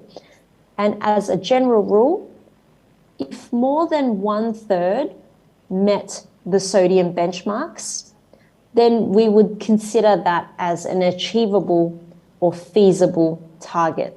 So we left the global sodium benchmarks as the same value. However, if less than 1/3 of products currently meet the sodium benchmarks, then this indicated that the benchmark, the global sodium benchmark, was potentially too ambitious. So we considered establishing what we call an interim target. So a target that's more achievable and helps countries work towards the global benchmark. So here's an example where we modified both the definition of a food category, and that was the nuts, seeds, and kernels category, as well as we modified the sodium target or benchmark level. So the existing benchmark is in black here in this table, as you can see. This is the definition in black at the moment. But we found in the Southeast Asia region, there are a lot of chickpeas, wasabi peas, mung bean snacks, as well as mixed snacks where chickpeas or nuts were the main component, but it wasn't clear what target applied to these products. So, for example, we've expanded the definition in blue font here to make it really clear to countries that those products should be targeted in this category. And then what we did was we looked at the benchmark level and we wanted to check if that was suitable or not. So currently, the World Health Organization global benchmarks suggests that nuts, seeds, and kernels should have a maximum of 280 milligrams of sodium per 100 grams. And what we can see from from the distribution of sodium content of all nuts, seeds, and kernels products in the Southeast Asia region is that target is quite hard to achieve. It's quite ambitious. And only 27% currently meets that benchmark. So that benchmark is a little difficult to achieve. So we are now setting an interim target of 430 milligrams of sodium per 100 grams to be achieved in 4 years, followed by a further reduction in sodium content after a review of compliance. While the target might seem quite a lot lower than existing products, as you can see on this graph, there are some products with very, very high sodium here. We've also involved a food technologist in all this work, and this food technologist has assured us that there's no technical function of salt in these products, and it's only used for flavor. So it is achievable to lower all these high salt products down to these to the interim target, and then eventually the global benchmark. So why am I showing you all this? The reason I am showing all this is because whilst we have adapted the global benchmarks for the Southeast Asia region, we also want to encourage countries to further adapt the Southeast Asia benchmarks for their own country. So Indonesia may want to use a similar approach to adapt the global or the Southeast Asia benchmarks. So I just wanted to show that we've added 6 new food categories and interim targets for the Southeast Asia region that wasn't initially targeted by the global benchmarks. And we've established the Codex food category name, a subcategory name for it, and then a description of the food that's targeted, as well as what the Southeast Asia benchmark is. And that's for papadans, seafood or meat-based snacks, seaweed-based snacks, instant noodles with sauce or seasoning, and this is the dry mix or the concentrated sodium target. Also spice blends, seasonings, curry powders, as well as certain types of chutneys. So this is what the draft Southeast Asia benchmarks look like at the moment. You'll see for a lot of the categories, we kept the sodium benchmarks the same as the global sodium benchmarks. And for some other categories, we modified the target so that it was more achievable. And my final slide, I just wanted to illustrate that it's so important to design suitable sodium benchmarks that are also ambitious for countries, because we conducted a modelling study to show what would be the impact if the Australian government adopted the World Health Organization global sodium benchmarks. And we found that it could prevent 3.5 times more deaths than the current government's sodium targets, as you can see here on the graph. So the top one is how many deaths could be prevented if the WHO benchmarks were achieved, and then the second one here is Australia's government's targets. And you can see it's a huge difference. 3.5 times more lives could be saved. So if Australia adopted the global benchmarks, it could save 1,770 deaths each year from heart disease, kidney disease, and stomach cancer, and almost 7,000 new cases of those diseases. And that might not sound like a lot, but that's a lot in Australia, because preventing 1,770 deaths each year is like preventing all the road crash deaths in Australia each year. So that's why reformulation and setting sodium benchmarks is so important. So I just wanted to finish there and say thank you for your attention.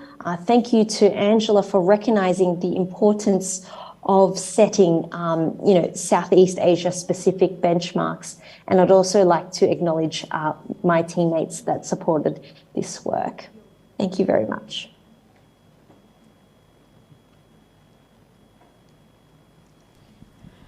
Ya, terima kasih Dr. Katy Triu. Ini pencerahan juga untuk Indonesia ya, sangat bermanfaat dan berguna untuk negara kami, terutama untuk target benchmark gitu ya, dari Dr. Angela itu.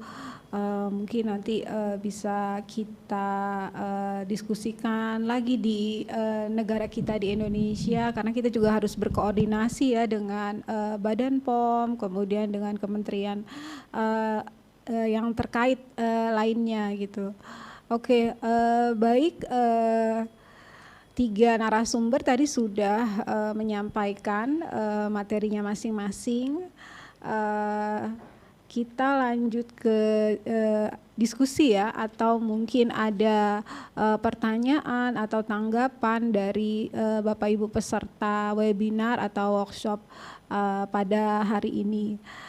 Saya beri kesempatan terlebih dahulu atau tanggapan atau pertanyaan dari Bapak Ibu di dalam link Zoom, di dalam Zoom meeting. Silahkan Bapak Ibu yang ingin bertanya bisa raise hand dan membuka videonya. Silahkan Bapak Ibu di dalam link Zoom terlebih dahulu. Mungkin 2 pertanyaan terlebih dahulu.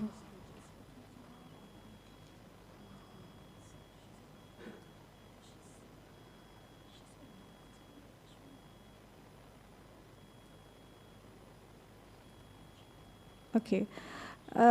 Baik, masih belum ada. Mungkin sambil menunggu dari ruangan ya, di ruang pertemuan ini ada yang ingin bertanya, silahkan.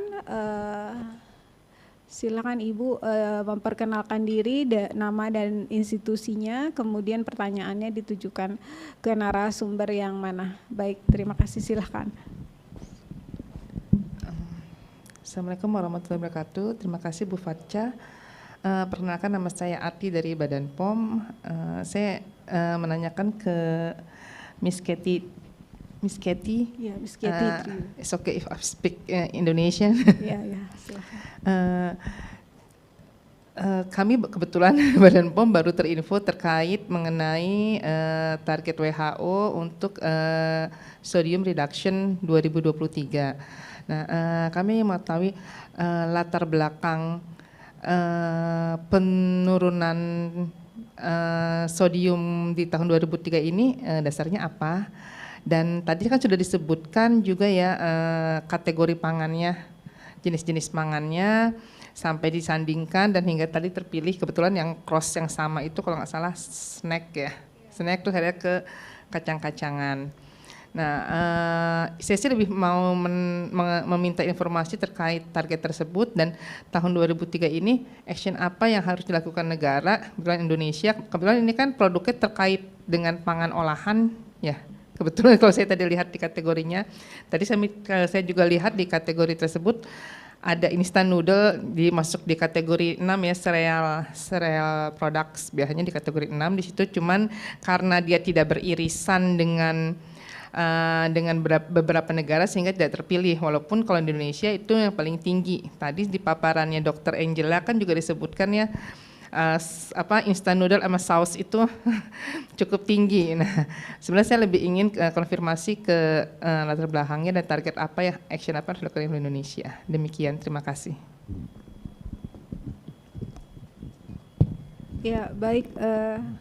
Terima kasih. Siapa Ibu Ati dari BPOM atas pertanyaannya.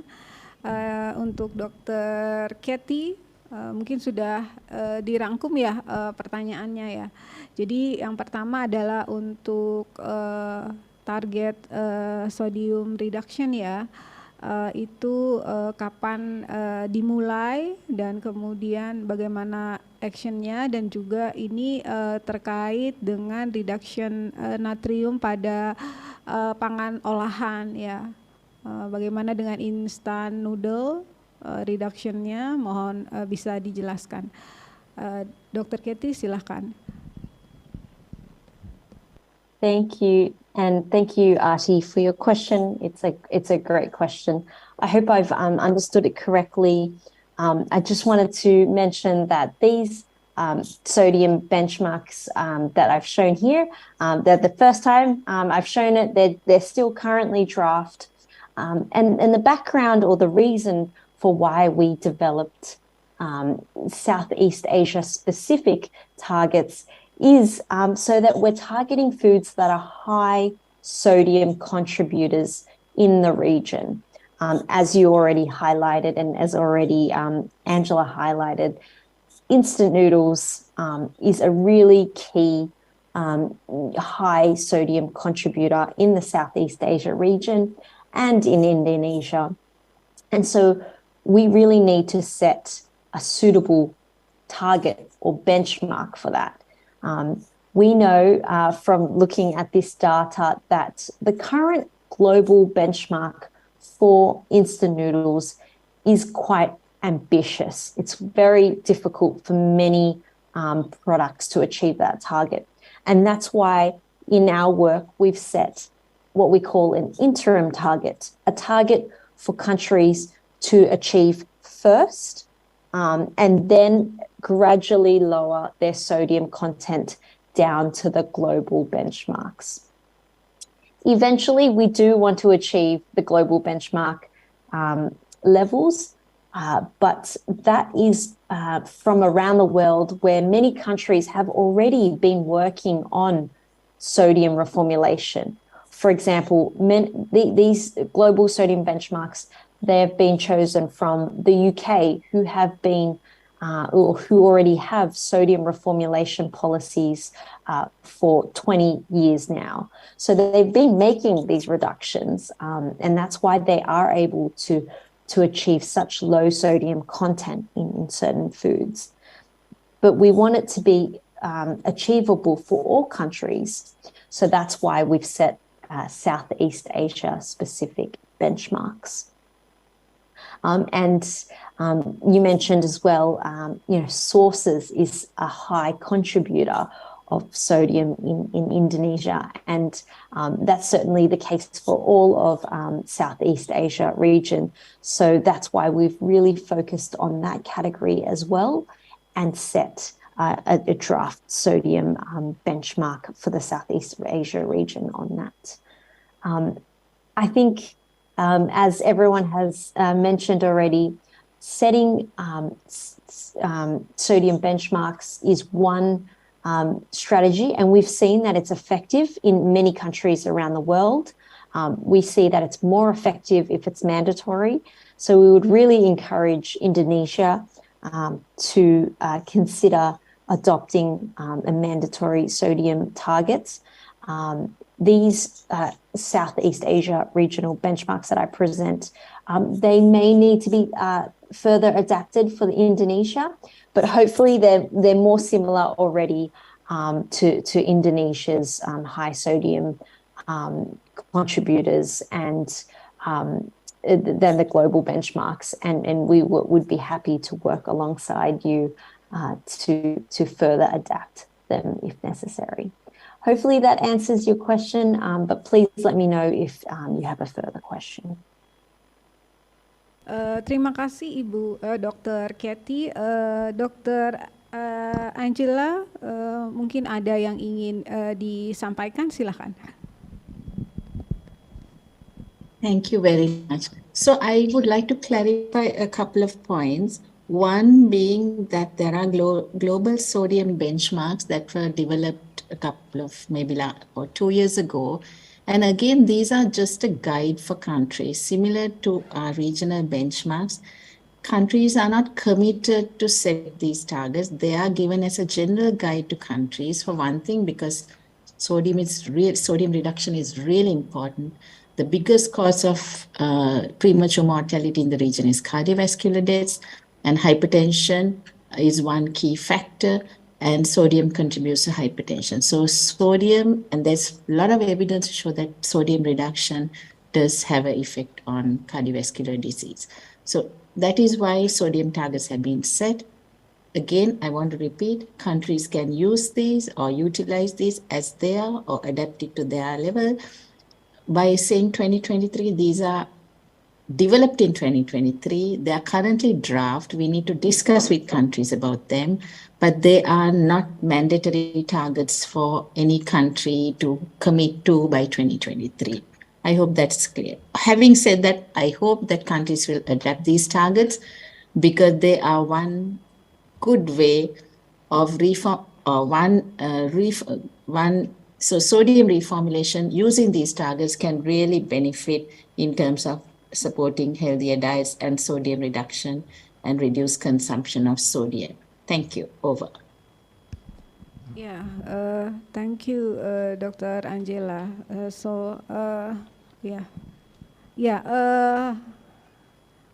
Bahasa Indonesia aja ya. Iya, soalnya kalau dari bahasa Inggris biasanya refleksinya bahasa Inggris. Jadi lupa.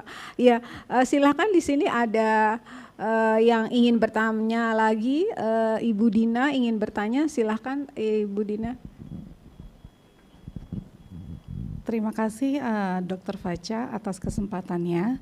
Jadi saya ingin bertanya kepada Dr. Angela dari WHO Siaro untuk rekomendasi gitu ya bagi negara-negara di dunia, terutama untuk Indonesia, terkait dengan reformulasi pangan. Apakah sebaiknya negara fokus pada satu nutrien saja, misalnya tadi adalah reformulasi pangan agar mengandung kadar garam yang lebih rendah, ataukah menyasar semua nutrien sekaligus gitu, misalnya kandungan gulanya juga harus lebih rendah, kemudian trans lemaknya juga wajib untuk pendekatannya satu persatu gitu ya, fokusnya ke satu saja dulu atau sekaligus. Nah itu bagaimana best practice di negara-negara lain serta rekomendasi dari WHO. Terima kasih.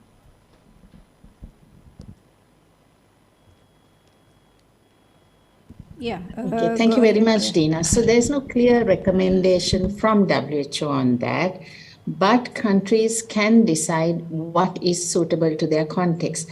I think one of the next, definitely Dr. Alison Tedstone's presentation will answer your question, because UK went ahead and they did multiple reformulations of products targeting both sugar, salt, and so on. So I feel that my message is yes, it basically depends on country context. And some of the products, for example, that are high in sodium may not have sugar and so on. So for example, the seasonings are mainly high sodium, but they do not have sugar and they do not have fat. Or, you know, if you take some snacks, they may have, again, high sugar, but not enough, not that high in sodium. So it needs to be considered overall, looking at the profile of the food. And as I said, Dr. Alison Tedstone's presentation will show something practical that has been done in a country, as a country lesson. Over. Thank you. Ya, terima kasih Dr. Angela. Ada satu pertanyaan juga dari saya kepada Dr. Katie. Kalau saya tadi lihat di presentasi Dr. Katie itu ada beberapa makanan ya yang memang dibuat targetnya untuk kadar garam. Jadi misalnya roti itu dibuat standarnya kandungan garamnya sebanyak ini gitu. Nah, untuk misalnya kebijakan reduksi garam gitu ya di suatu negara, apakah itu dilakukan pada semua pangan, makanan dan minuman gitu, atau tergantung dari negara masing-masing? Jadi jenis makanan apa yang paling banyak dikonsumsi masyarakat itu, nah maka dipilihlah pangan tersebut yang harus direduksi makanannya gitu. Jadi kita tidak mengintervensi semua pangan ya. Kalau saya lihat dari benchmarknya Dr. Katie seperti itu gitu intervensinya. Apakah memang benar gitu seperti itu? Mohon penjelasannya. Oh, thank you for your question. That's a really important one. You're exactly correct. If a country, for example, doesn't consume much bread, then and it's not a high contributor of sodium in the country, then you don't really need to target and set a sodium benchmark for it. You want to target food products that are high contributors of sodium in the diet. However, it's different for different countries, but taking Australia as an example, what we consider as our top sodium contributors in our diet are very sparse. So they're across many products. And that's the only way that you can reduce population salt intake. You actually need to reduce sodium in many different products. However, in other countries, there may be only 5 major food categories that are the high contributors of sodium in that country. Taking, for example, Thailand, a lot of the sodium are from sources. So, that is a really key product that we want to target. But cheese, for example, is not a high contributor of sodium in Thailand. So you wouldn't need to set a target for that because the country doesn't really consume a lot of cheese and it's not a high sodium contributor in that country. And what you can use is something called dietary modeling to identify what food products you should target and you should lower the sodium content in to have the most effect on lowering salt intake in a country's population. So hopefully that answers your question. Yeah, thank you. Jenis makanan di setiap negara itu kan tidak ada ya, tidak sama gitu. Misalnya Indonesia itu banyak spicy gitu ya, dari rempah-rempah kemudian juga pedas gitu ya. Nah, misalnya contohnya rendang ya, rendang is a popular one in the world ya. So I think WHO or global do not have any target standard to reduce the natrium concentration inside the rendang gitu ya. Nah itu bagaimana Ibu Katie bila ada makanan-makanan yang tidak ada rujukannya di global gitu, apakah kita suatu negara itu bisa menentukan sendiri ya standar kandungan natriumnya di makanan-makanan negaranya masing-masing?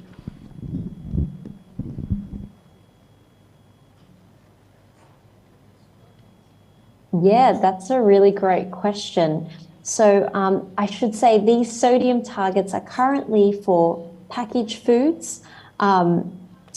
If rendang is a packaged food and it's a very high contributor of sodium, I do think you need to set a target, a country-specific target and try to achieve that.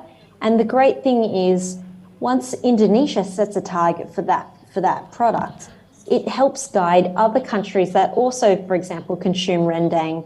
I'm not sure, I think Malaysia maybe and Singapore might also consume it.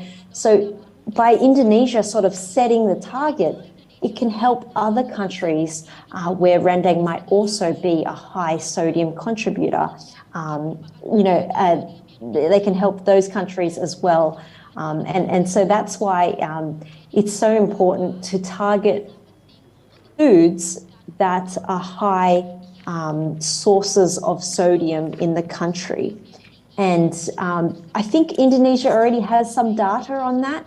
You can collect that information by doing a dietary survey to understand, okay, what are the top contributors or the top sources of sodium in the Indonesian diet.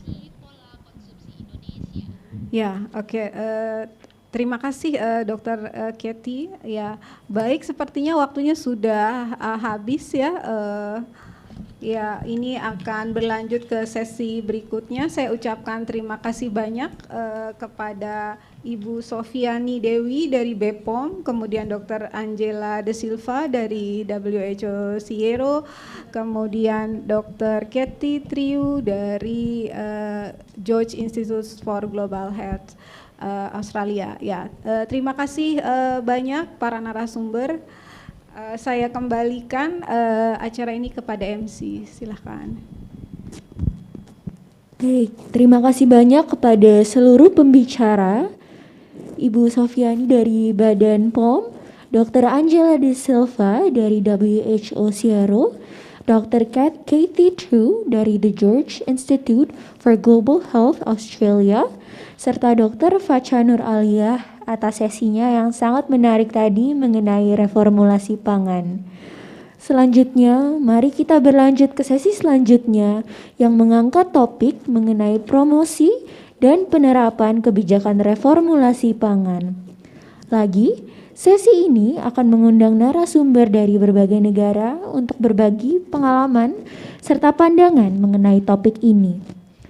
Untuk itu, mari kita sambut moderator untuk sesi kedua, yaitu Ibu Dina Kania, selaku National Professional Officer for Policy and Legislation WHO Indonesia. Kepada Ibu Dina, waktu dan tempat kami persilakan. Terima kasih banyak Ibu MC, Bapak dan Ibu sekalian. Assalamualaikum warahmatullahi wabarakatuh. Selamat siang semuanya. Iya, ini tidak terdengar suaranya karena ini jam-jam kritis gitu ya setelah makan siang. Selamat siang. Iya, apa kabar semua? Baik, masih semangat? Luar biasa ya, sudah berasa ada energi. Tadi masih sayu-sayu senyap. Baik, Bapak dan Ibu sekalian, kita akan masuk pada sesi kedua. Jadi kalau pada sesi pertama kita belajar tentang prinsip-prinsip apa itu reformulasi pangan, maka pada sesi kedua kita masuk lebih dalam untuk belajar mengenai pengalaman negara-negara lain dalam membuat serta menerapkan kebijakan reformulasi pangan. Jadi pada sesi ini kita telah hadir 3 narasumber yang sangat expert. Yang pertama adalah Dr. Alison Tedstone dari United Kingdom. Kemudian ada Bapak Profesor Eduardo Nielsen dari Brazil, dan juga Dr. Saipin Shotivishen dari Kementerian Kesehatan Masyarakat Thailand. Jadi kita telah memiliki ketiga narasumber yang telah hadir bersama kita. Dan untuk yang pertama, saya akan memberikan kesempatan kepada Dr. Alison Tedstone. Nah, Dr. Alison Tedstone, are you here with me and can you hear my voice?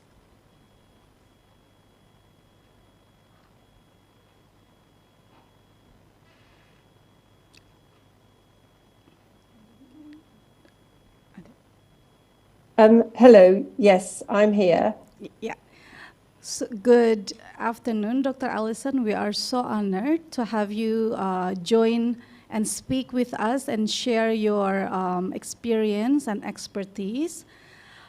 Jadi Bapak dan Ibu, Dr. Allison adalah anggota WHO Nutrition Guidance Expert Advisory Group, subgroup on policy actions.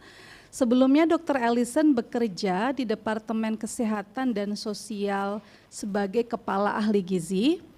Beliau memimpin program nutrisi termasuk melakukan survei, membuat rekomendasi ilmiah, dan program untuk memperbaiki pola makan serta mempromosikan aktivitas fisik. Selama bertahun-tahun, Dr. Allison memimpin UK dalam membuat kebijakan-kebijakan terkait nutrisi, termasuk reformulasi pangan untuk mengandung kadar garam yang lebih rendah, front of pack labeling, serta pembatasan iklan di televisi dan lain sebagainya.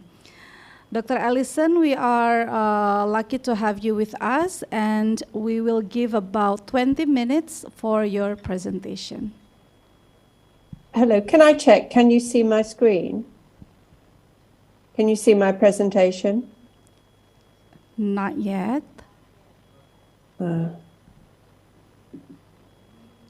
Can you see it now? Not yet. Perhaps we can share from our side. Can you share from your side, yes, please? We will share from our side. Thank you.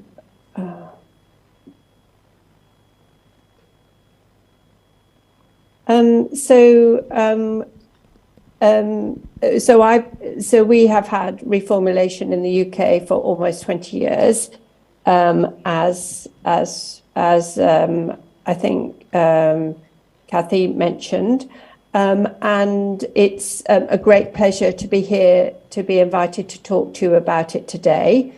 I'm going to just talk about salt and sugar reformulation policies, but we have had trans fat removal from UK diets through reformulation. That's been highly successful, and we have almost no trans fatty acids now in the UK diet.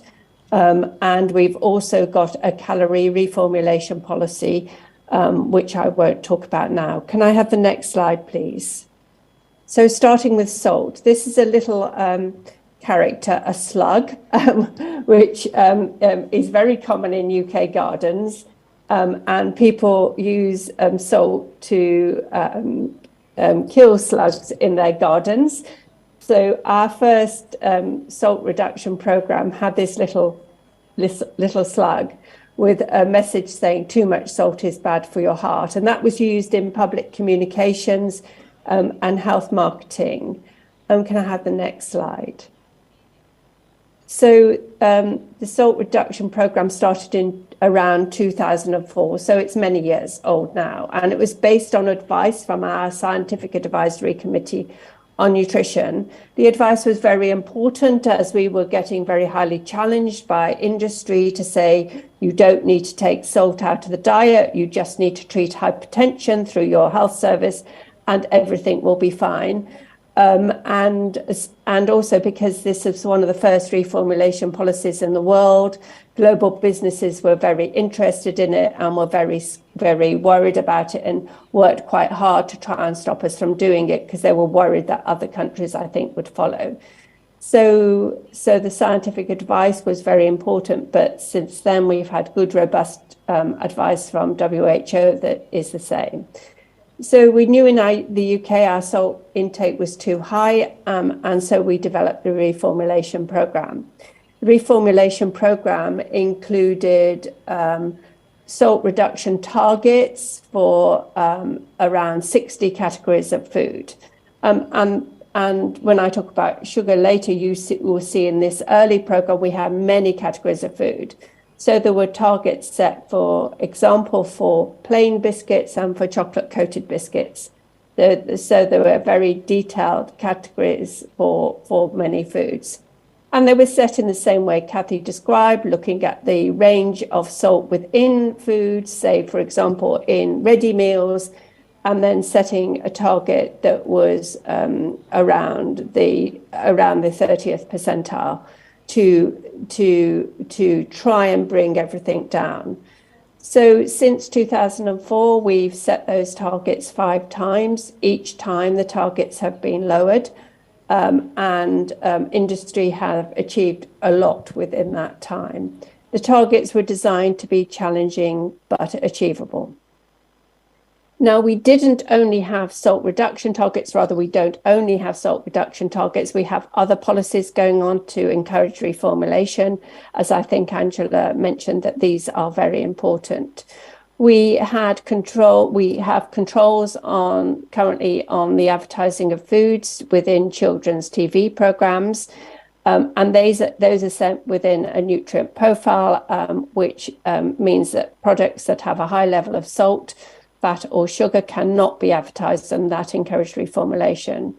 We have front of pack traffic light labeling, again showing the amount of sodium or salt within products, and so high salt products rather need to have a red traffic light on them. That is voluntary in the UK. We are aiming to move it towards mandatory, but at the moment it's voluntary. But we have good take up. About 70% of products contain the voluntary traffic light label. We also have other things, for example, food that is procured to be sold on government premises has to meet certain standards, and that includes for salt. And food that is given to our children within our schools has to meet certain standards, and that includes for salt. So in this early times of learning about reformulation, we published the targets, but we did not publish reports on how companies were doing. That has now changed, and we have published progress reports on how companies are doing against the salt targets. And the most recent targets were published in 2020 for achieving by industry in 2024. And we will monitor how industry is doing in that stage and publish a report on it. Can I have the next slide, please? So this is the most recent assessment of how industry have done against targets. This was published in 2020, as I just mentioned, and it's the salt targets that were set for achieving in 2017. And we've seen over the years some really massive salt reductions. For example, we've seen a 50% reduction in our bread, about a 20% reduction in our breakfast cereals, large reductions in other categories. I won't read out this, but this tells you what's happened. For example, we have seen bread, baked beans, rice products, potato snacks like crisps, breakfast cereals, spreads, all achieve the average targets that were set for those products. So that's really big changes in the food chain. But we have seen less good progress on processed meats, and also the out-of-home sector, the fast food chains and so on. They have a higher target set for their products. And they have achieved these higher targets, but they still remain above the targets that were set for our retailers. So, for example, if you buy a pizza from a leading supermarket in the UK, it will tend to have a lower sodium content than if you buy it from a leading pizza delivery company. So there's much more work for that out-of-home sector to do. And it's really important that they are part of any program. Can I have the next slide, please? So we measure our sodium consumption using 24-hour urine excretion. That's the most accurate way of assessing salt. And that's because people add salt to their food. And we've seen about 11% reduction in salt over the years of the program. That may seem not very much, but it is a lot if you think in a sense that over those times in the UK, we've had much more processed food come onto the market. So without the sodium reduction policies, I think the sodium intake would have been far higher. And over this time, on average, the population's calorie intake has probably gone up quite a lot because of the rising prevalence of obesity. I would encourage colleagues in Indonesia to, as Angela said, to really address these policies early. We now in the UK have almost 50% of our food coming from processed food.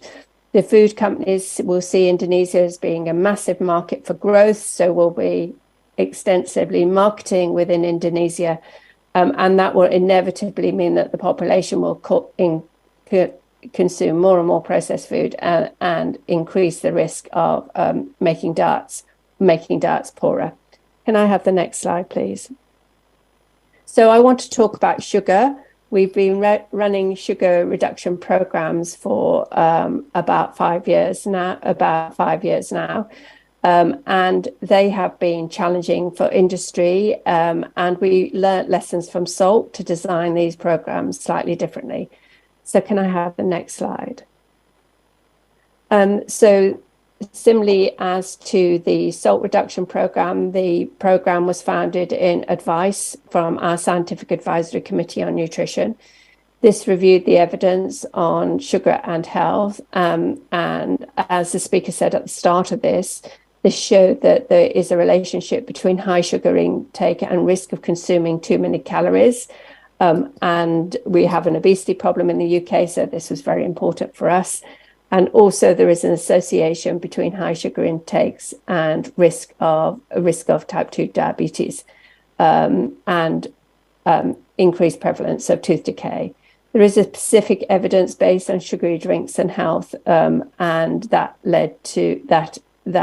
has led to us trying to reduce the amount of sugary drinks within UK diets. Can I have the next slide? So at the same time that the Scientific Advisory Committee published a report on carbohydrates and health, which included advice on sugar and health, that the Public Health England, where I was the chief nutritionist at the time, produced a report on how government could go about reducing sugar levels within the diet to achieving the recommendations set out in the carbohydrate and health report. And they said that to do that, you needed multiple actions, and you needed to go beyond nutrition labeling and health education. Nutrition labeling and health education are important, but alone they cannot improve a nation's diet. Certainly in a high-income country context. And they recommended controlling the price and place-based promotion of foods, further controlling advertising, reducing a reformulation policy, and taxation of specifically sugary drinks. Can I have the next slide? And this has led to successive waves of policy within the UK. In 2016, the government announced a soft drinks industry levy, which was a tax on sugary drinks, which was levied on the producers of sugary drinks, and also announced that there would be a sugar reduction program, which I'll talk more about in a minute. We've since had a calorie reduction program and the announcement of advertising and further advertising restrictions, which I'll talk about more in a minute, and also a calorie reduction program. Can I have the next slide now? So the sugar reduction program was started in 2016. It is different from the salt reduction program, as in that there are not so many categories of food. We developed the sugar reduction program for the top 15 categories of products contributing to the sugar intakes of our children. And those are children under 18, so actually that's pretty similar to adult diets. And we used our National Diet and Nutrition Survey to identify the top 16 categories of products contributing to sugar intake.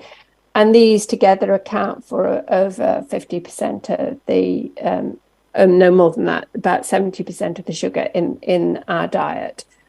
And industry were challenged to take 20% of sugar out of these products by 2020. And targets were based on the amount of sugar per 100 grams of product. Some allowances were made, for example, for lactose in yogurts and in milky drinks. and targets were set against the distribution of sugar within those products. So they were aiming to be achievable. We set targets mainly as sales weighted averages. That means that they were set for the biggest selling products in the market. Companies always traditionally want to talk to you about their healthy options rather than changing their big sellers. But we were very convinced that to change the nation's diet, we had to really address the big sellers. So we weren't interested, for example, in a healthy option provided by, say, a big breakfast cereal company like Kellogg's. We were only interested in the top selling breakfast cereals such as Cocoa Pops and Kellogg's cornflakes. We focused on unlike the salt reduction program, we published reports of how industry is doing on an annual basis, and those reports went in it. You could see how individual companies are doing. So the program was much more open and transparent than the salt reduction program. And I should mention that most of the data I show now is from Kantar World Panel, so it is food purchase data. Can I have the next slide, please? So this is just an example of how we set the targets, and this is the range of sugar in yogurts on the UK market in 2015.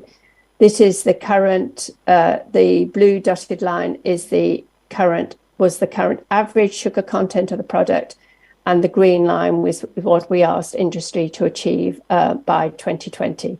Can I have the next slide, please? And here's just another example. So we set two types of targets. For some products, we set an average sugar reduction, but we also set a maximum for products that were sold as single serves, a calorie cap, if you like, for the amount of sugar that could be in a single serve product. Can I have the next slide? So this is how the program has been going up until September 2020. This is slightly difficult data as it was based on consumption, based on purchasing patterns during the pandemic. We'll publish another report later this year, which will hopefully the market will have settled down and we won't have a pandemic effect on the market. So we'd asked industry to take 20% of sugar out of their products by 2020, and that has not happened. Overall, we've seen a 3.5% reduction in the amount of sugar in the products within the reformulation program. If we look at the detail, we've seen really good progress from breakfast cereals and yogurts that have had about a 14% reduction in sugar. We've seen reasonable progress in products like ice cream, morning goods, they're in the orangey colour here, but we've seen really far less good progress in high sugar products such as cakes and chocolate confectionery and sugar confectionery and so on. That contrasts with excellent progress from soft drinks that have been subject to the sugar levy, where we've seen a 44% reduction in the amount of sugar in the tax sugary drinks. Moving on to the next slide. And this is just an example of what you can see in the reports. So this for example, is for biscuits, and you can see how much Nestle have reduced their biscuits, have improved their biscuits, for example, compared with Kellogg's. And similarly, there is data on here for breakfast cereals. We have also monitored what's happened to saturated fat and sugar and salt in these products. And overall, we've not seen an increase in saturated fat or in salt. So that's one of the things industry said would happen, and it hasn't happened. Moving on to the next slide, please. And I just wanted to show this very quickly. So this is what's happened across socioeconomic groups. And this is for soft drinks, but there are similar slides for breakfast cereal. And reformulation has benefited all socioeconomic groups. This is very different from health education campaigns, which tend to benefit the most affluent in most countries. Moving on to the next slide.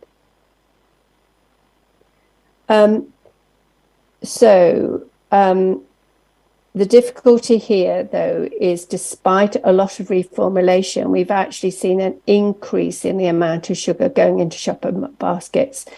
And that is because over the time of the reformulation program, we've seen an increased sales of some high sugar products.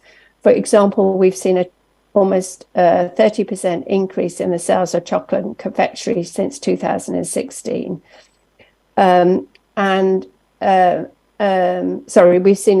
We've seen more sugar coming from chocolate confectionery since 2016, a 26.9% increase in that.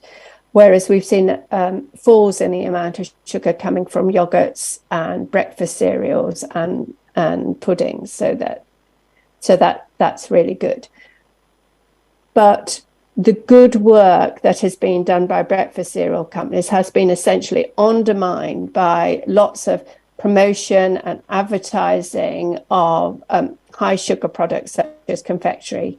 So we've overall sales of chocolate confectionery are up by almost 30%. So the good work of some companies has been undermined by the not so good work of others, and indeed aggressive promotional policies that have increased the sales of high sugar products. Moving on to the next slide. As I said before, that Public Health England said it was really important that we just didn't introduce a sugar reduction program, that we did other things at the same time. We did do the sugary drinks levy at the same time, so that's really good. So it's a signal to industry that more could come if they didn't act. But other policies were either delayed or have been very late to come on stream. So we now in the UK since last year have controlled the amount where products can be placed in a supermarket. That's online and in store if they're high in salt, fat and sugar. So they can't go on the end of ours or at checkout anymore. But that's only happened last year. The planned further advertising restrictions, so we plan to ban the advertising of high salt, fat, sugar foods up until 9 o'clock on television and similar online, and that has now gone on hold. And we were also planning to ban buy one, get one free deals in supermarkets, and that's also been put on a hold. So the failure of the wraparound policies has not helped the reformulation program. Can I have the next slide, please? So just a few words of conclusions.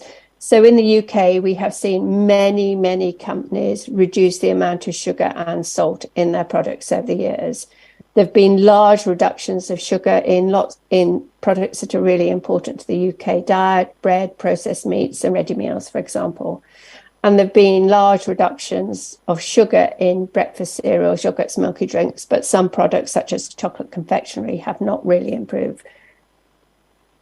Some companies have not improved their big selling products at all. So, for example, the confectionery companies.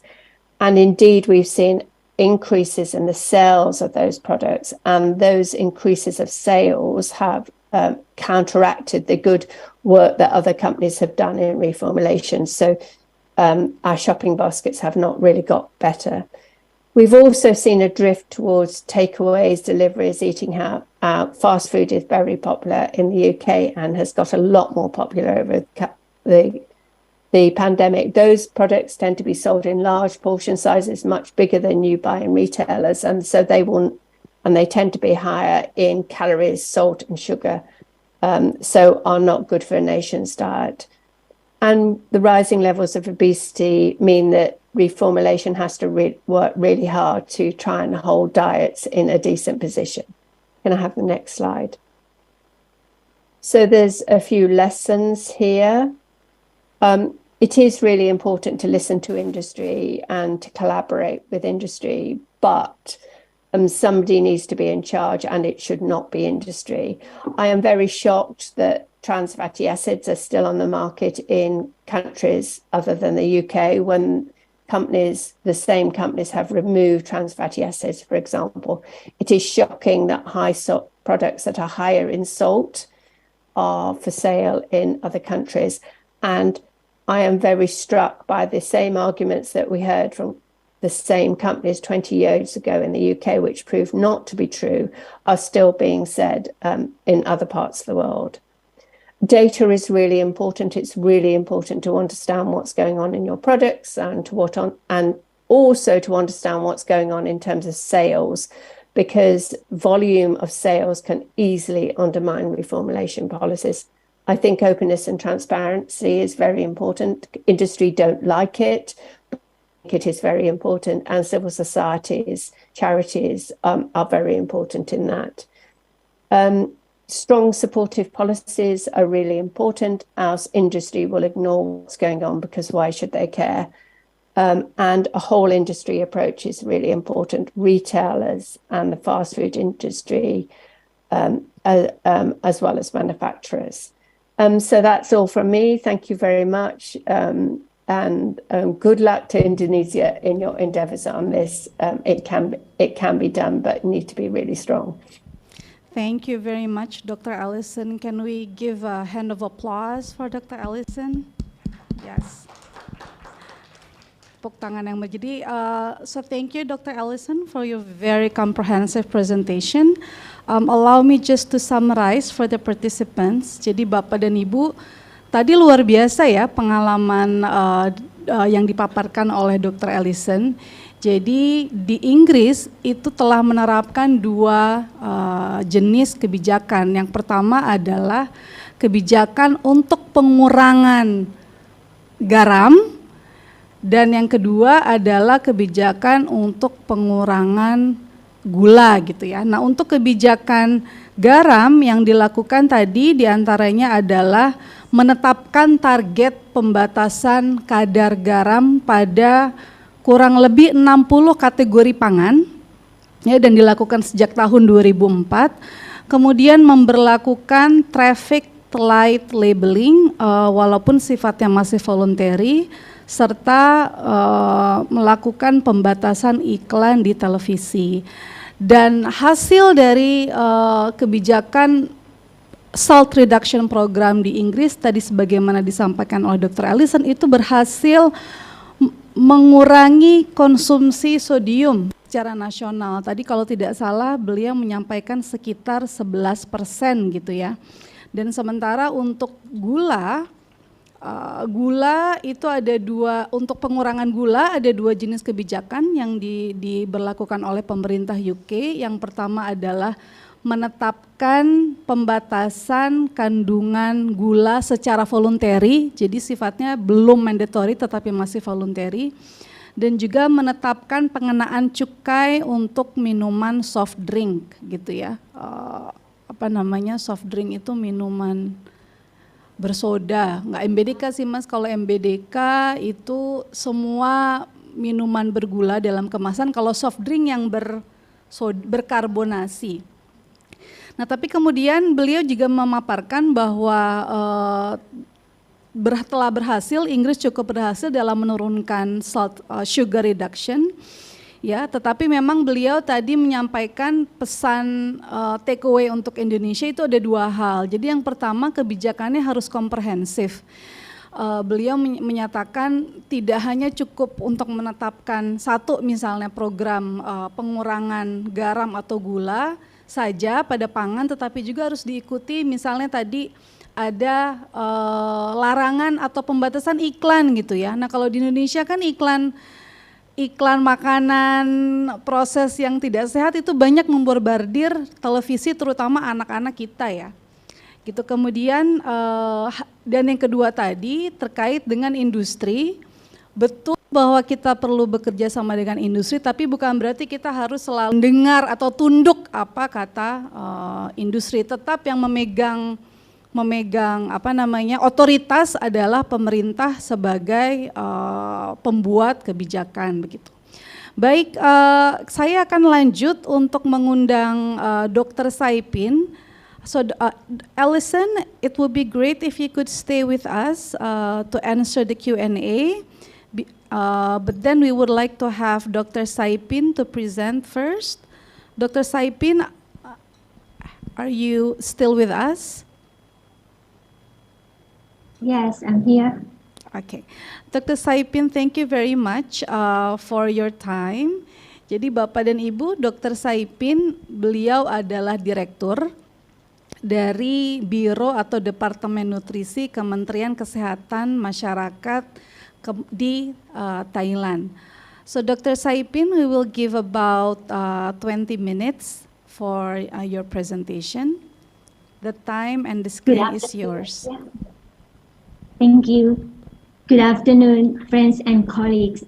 I'm so glad to be here and thank you for inviting me and let me have an opportunity to share an experience from Thailand. Can the Secretariat team share the slide for me?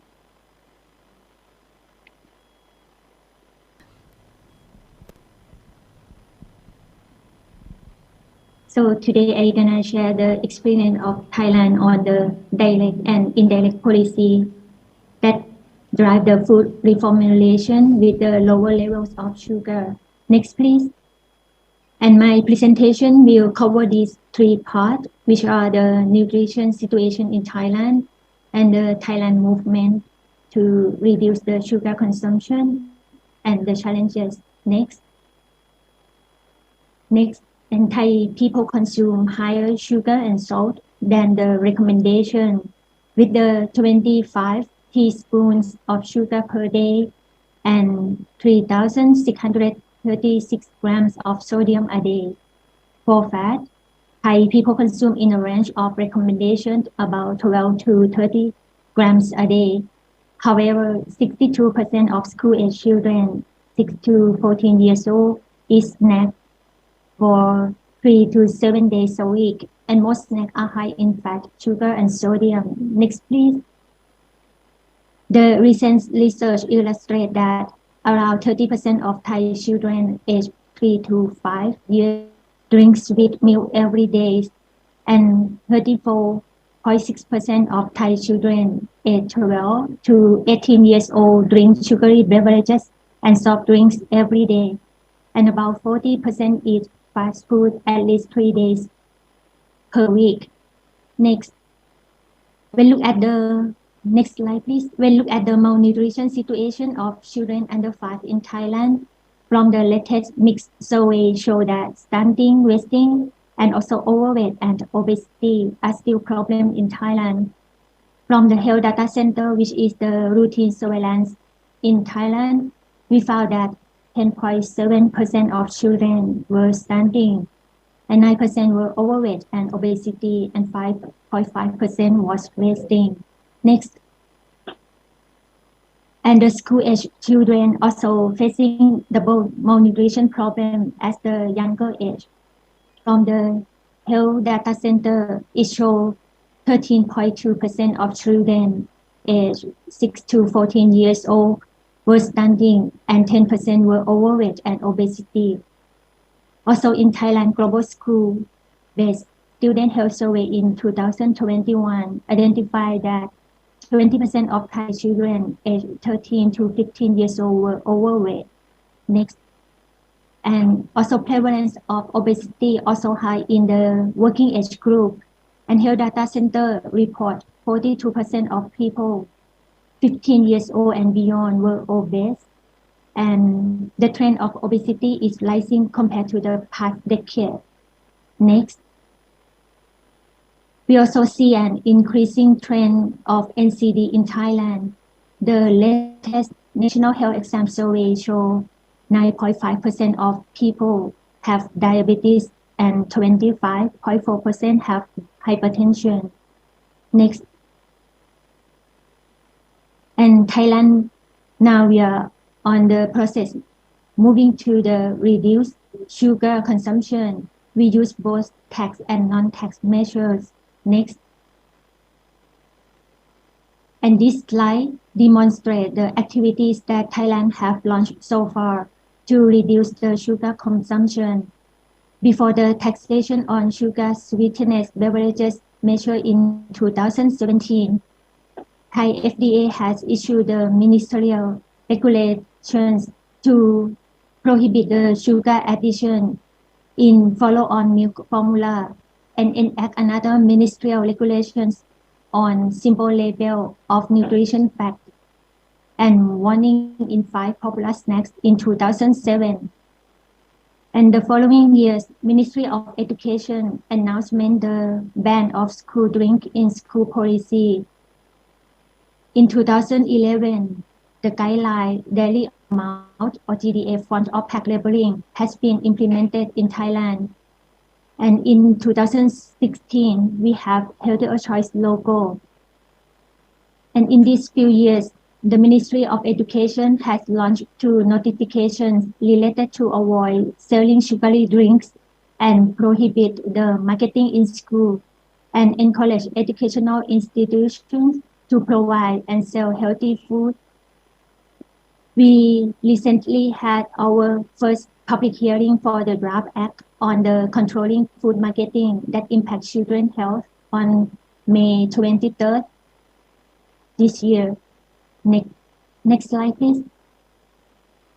And in Thailand, we have the less sweet policy. In Thai, we call หวานน้อยสั่งได้ This policy has launched in March 2020 by Deputy Minister of Public Health, Dr. Sp.PD-KEMD. And at the first 2 phases, there are 13 big franchise coffee shops and cafes with more than 12,000 branches participate in this policy.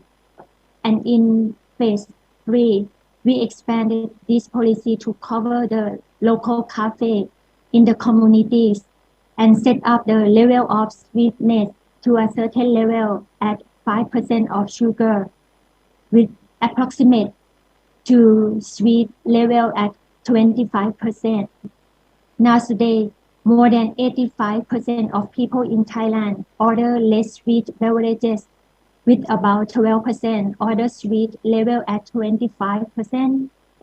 Therefore, we aim to reach 20% of people order less sweet at level 25% or not sweet at all. We also developed the หวานน้อย application. It's the mobile application that helping people to search for the cafe or coffee shop nearby with serve with the less sweet drinks menu. Next. They also have an cooperation between Department of Health and the 2 food rider companies named the Robin Hood and Lineman Wong Nai. And the food rider companies help the government promote less sweet policy. They put the logo of less sweet on their platform and provide some special promotion for the online customer. Next slide, please. And not only drink, we also encourage Thai people to consume the healthier menu and or the healthier menu. The Bureau of Nutrition create the criteria for the healthy menu, and we work with the shop and restaurant owner, helping them to adjust their menu to or create a new menu which can pass the healthy menu criteria. And after that, the Department of Health will provide them a certificate. Today, we have about 3,000 restaurants join this campaign and also about 5,000 healthy menu nationwide. Next. And let's give you some example that how we integrate the healthy menu to the healthy canteen. Now we also have the healthy canteen standard, which cover all 7 criteria, and all the canteens in Ministry of Public Health also follow this criteria. And you can see that one criteria of this standard, we mentioned that at least 1 healthy menu per restaurant should have be sold in the canteen. And currently, there are 181 healthy canteens throughout Thailand. Next. Department of Health also cooperate with the private company. The name of the company is S.Kp by Impact. So this restaurant, they provide more accessibility to the healthy menu for the people in Ministry of Public Health. The cafe is located on the first floor of Department of Health and work with the Bureau of Nutrition to create variety of delicious healthy drink and food menu. Next slide, please. And along the way, we also create the environment for the healthy eating for Thai people.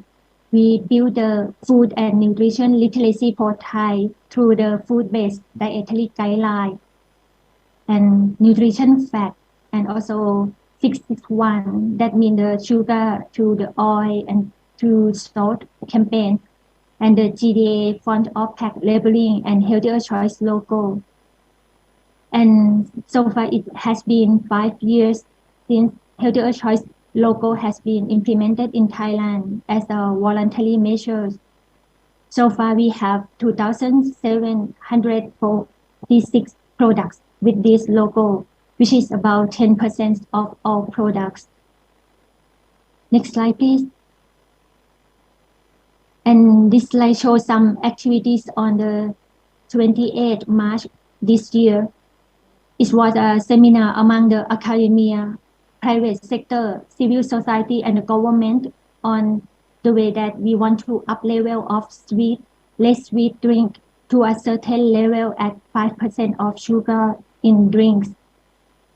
The seminar went well. The private sector has been gradually informed that more food and drinks should be formulated to less sweet, less salty, and less oily. Next slide, please.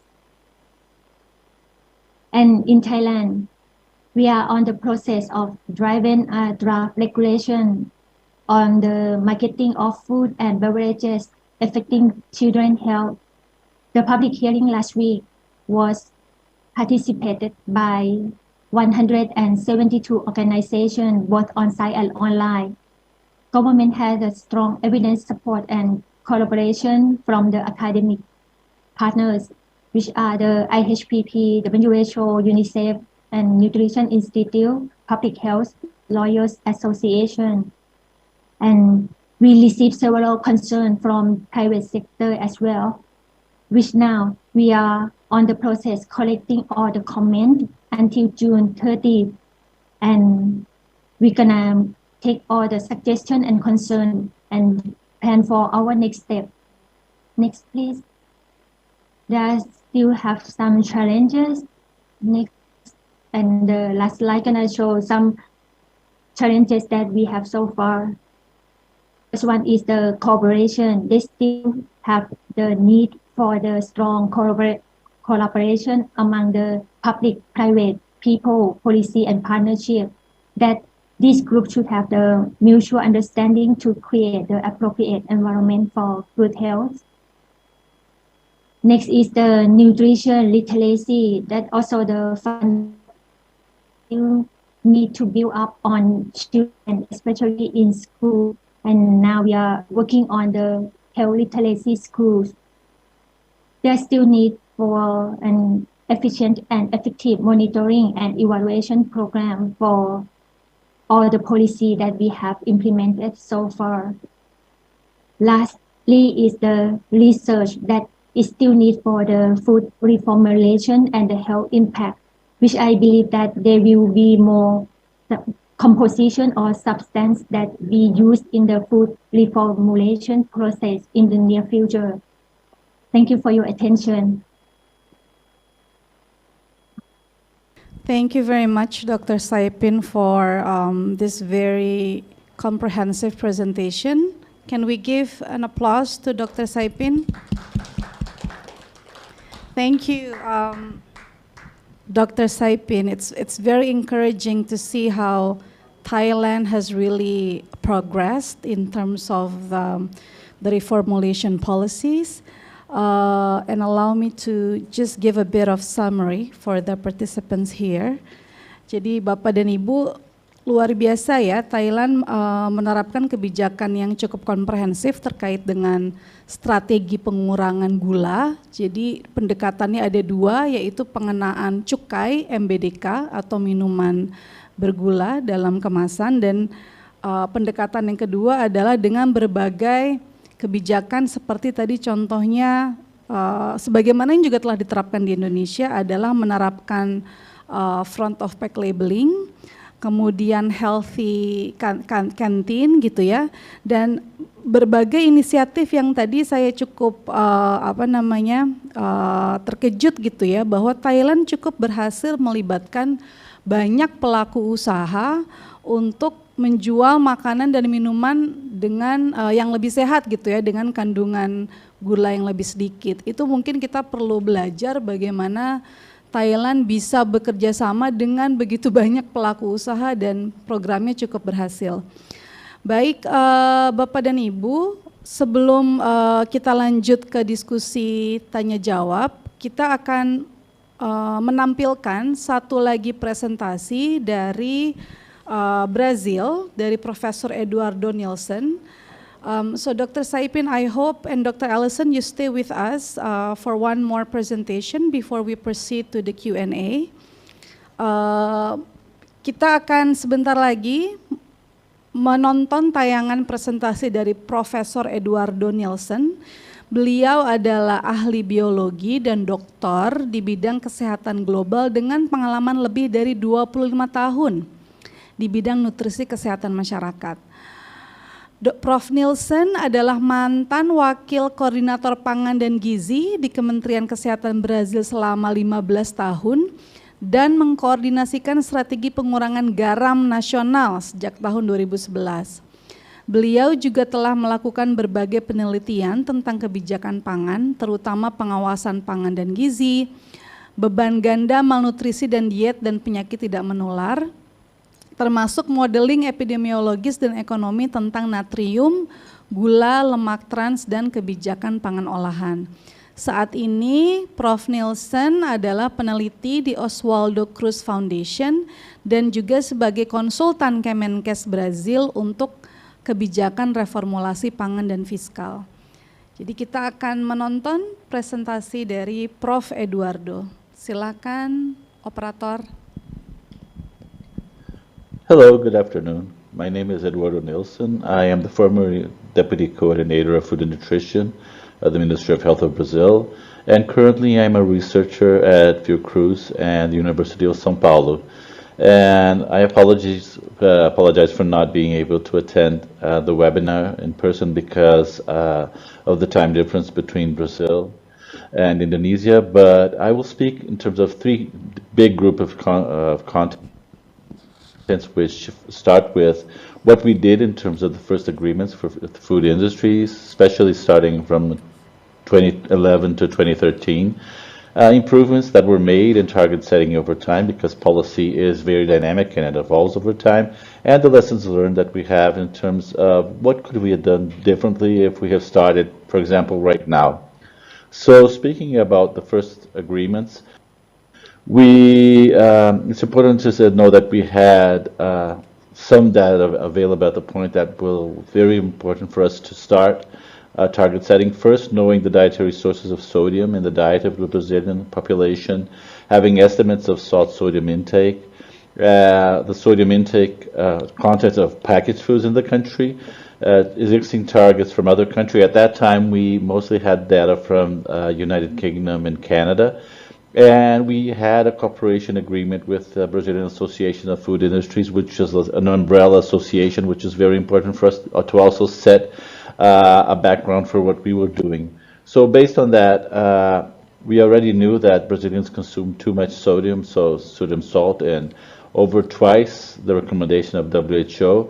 And it's very important to stress that the Brazilians do not acknowledge how much salt that they consume. So only 2.4% of adults actually consume less than 5 grams per day, and less than 10% have a self-perception of excessive sodium content in their diets. And it's important also to stress that we have multiple dietary sources, starting with table salt and salt-based condiments, which at that time responded for 64% of the sodium in the diet, and industrialized, processed, and ultra-processed foods, which corresponded to 30% of the sodium. So we needed multiple strategies. And as I said, we have a self-perception that is very incorrect in terms of what is adequate, low or very low. So most of the population actually assumes themselves to have adequate or low salt intake, but they actually consume too much sodium. And as I said, we have comprehensive strategies to encompass all of these dietary sources, starting with promoting healthy eating and increasing the supply of healthy foods, a voluntary agreement in terms of sodium levels in processed foods, in ultra-processed foods, and the food sold in food service establishments and restaurants, food labeling and consumer information, and last but not least, education and information for consumers, industries, health professionals, and other actors. So starting about how did we select the industries? Actually, that is something that is said. We had this umbrella association, the Brazilian Association of Food Industries. It already represents 70% to 90% of the market share of processed and ultra-processed foods, so that makes it much easier for us to reach a large portion of the market and we don't have to name even companies because we're dealing with this umbrella association. And we built on the term of technical cooperation that was first signed in 2007 for healthy diets, physical activity, and nutritional education, which already included the possibility of working on reformulating industrialized packaged foods for reducing sugars, fats, and sodium. So we first started working on the reduction of trans fats from 2007 to 2010. And then in 2010, when we had a time of renewal of this cooperation, the industries committed to started reducing sodium in foods as well. So we first started looking at the existing data that we had from household budget surveys and from food composition data to know what foods were the ones that actually contributed more to sodium intake in Brazil. And we also looked to some specific data on more vulnerable populations as children and adolescents from dietary recall data that we also had from recent surveys at the time. So we knew that we were high intake from these age groups, children and adolescents, and we knew the foods that could be addressed with that. So these are the priority foods that we selected first, like many kinds of breads, the condiments, as I stressed before, they're very important. Dairy products, cookies and crackers, margarines, mayonnaise, processed meat products, instant noodles, cakes and cakes mixes, snacks, breakfast cereals, and soups. So here we have the pizza chart at the right that shows the sharing, but the most important that they correspond to over 90% of the sodium in the diet. So we would be reaching most of the food categories. And the preparations for negotiations were very important because the Ministry of Health internally gathered the information we had on the initiatives around the world. So we designed national criteria to work. And we also gathered with some partners within the government as the National Health Surveillance Service Agency called Anvisa, and the Ministry of Agriculture for some products that are regulated by them, like dairy and meat products. And we also looked for other partners for monitoring and evaluation for other government sectors, medical societies, university research institutions, and consumer defense associations. And based on that, we looked at what we had in terms of the sodium content of food from a technical report from Anvisa and food label surveys that we did by ourselves with some colleagues, and information completed by information for food industry. So we'd have a complete registry from the foods from each food category, and we set upper limits that were intended to be voluntary. Of course, we were working together with industry, gradual, sustainable, realistic, and transparent in terms of the reductions that will be achieved related to all projects within each of the food categories. And the targets were intended to represent a real impact on sodium consumption for the population. So over time, we started creating some kind of criteria, which is that within the period of 4 to 6 years, we were working with biannual targets, so we would reach at least 50% of the available brands in terms of reduction, or we reduce the sodium content, the maximum sodium content in the food categories to the average at baseline. And we were setting targets thinking of 2020 as our final destination. We actually had to move forward later, but that would be according to what we had in terms of international reformulation strategies from the UK and Canada, and also from the lowest context we had in foods in Brazil. So if we didn't have a corresponding target in the UK or Canada, or we have lower values in terms of products in Brazil. And so this is the umbrella association that we have, and here are what we did in terms of the agreements, and we split the negotiations working with different food categories over time. So we had the first, the second, third, and fourth agreements to cover all of the priority for food products that we had, and we set a monitoring strategy which is based on food labeling, complemented by laboratory analysis from subsamples and the use of sodium-based ingredients in foods that were information provided by industry, so that if we had a target, for example, set for 2012, it will start being monitored the next year in January 1st from 2013, for example. And of course, as we were learning a lot of the process over time, we didn't have many other countries to look to besides especially the UK, which has a very important and successful experience at the time. And something that we learned is that we have to have a regular update on the food label surveys, salt intake estimates, and dietary sources of sodium, because it's very dynamic also, so we had to adapt the strategy to that, incorporating new targets from other countries, and the first Pan American Health Organization regional targets that were set. So we had more countries, so we have more benchmarks to look to over time, and even more recently we had the revision of the PAHO regional targets and the WHO benchmark, so we have even more data to look for. We improved communication and education over time because we had the new dietary guidelines for the Brazilian population. We incorporated new policies that support sodium reduction, such as front of pack nutritional labeling, health claims, support for industries and businesses. It's very important for us to also work on harmonizing salt reduction with salt iodization, because we have a problem with iodine nutrition in Brazil. So we worked on monitoring them together so we can keep the optimal levels of iodine in the diet, even though we're reducing salt content in foods and the use of salt by itself, improving the food procurement standards, and also modeling policy impacts, which provide very important data for us in terms of advocacy. So firstly, addressing the changes over time, we know that it's very dynamic, and that's what we found with that processed and ultra-processed foods. We're reducing, we're increasing over time, while the use of salt and other culinary ingredients that has been reduced in terms of the sodium intake that they provide. So we need to address multiple strategies over time, and it was very important. For the first time, we had urinary excretion data. We were first working with indirect data from dietary surveys, but also it already showed that we will continue to have excessive salt intake in the diets of Brazilians, over 9.3 grams per day, which is almost double the recommendations of WHO.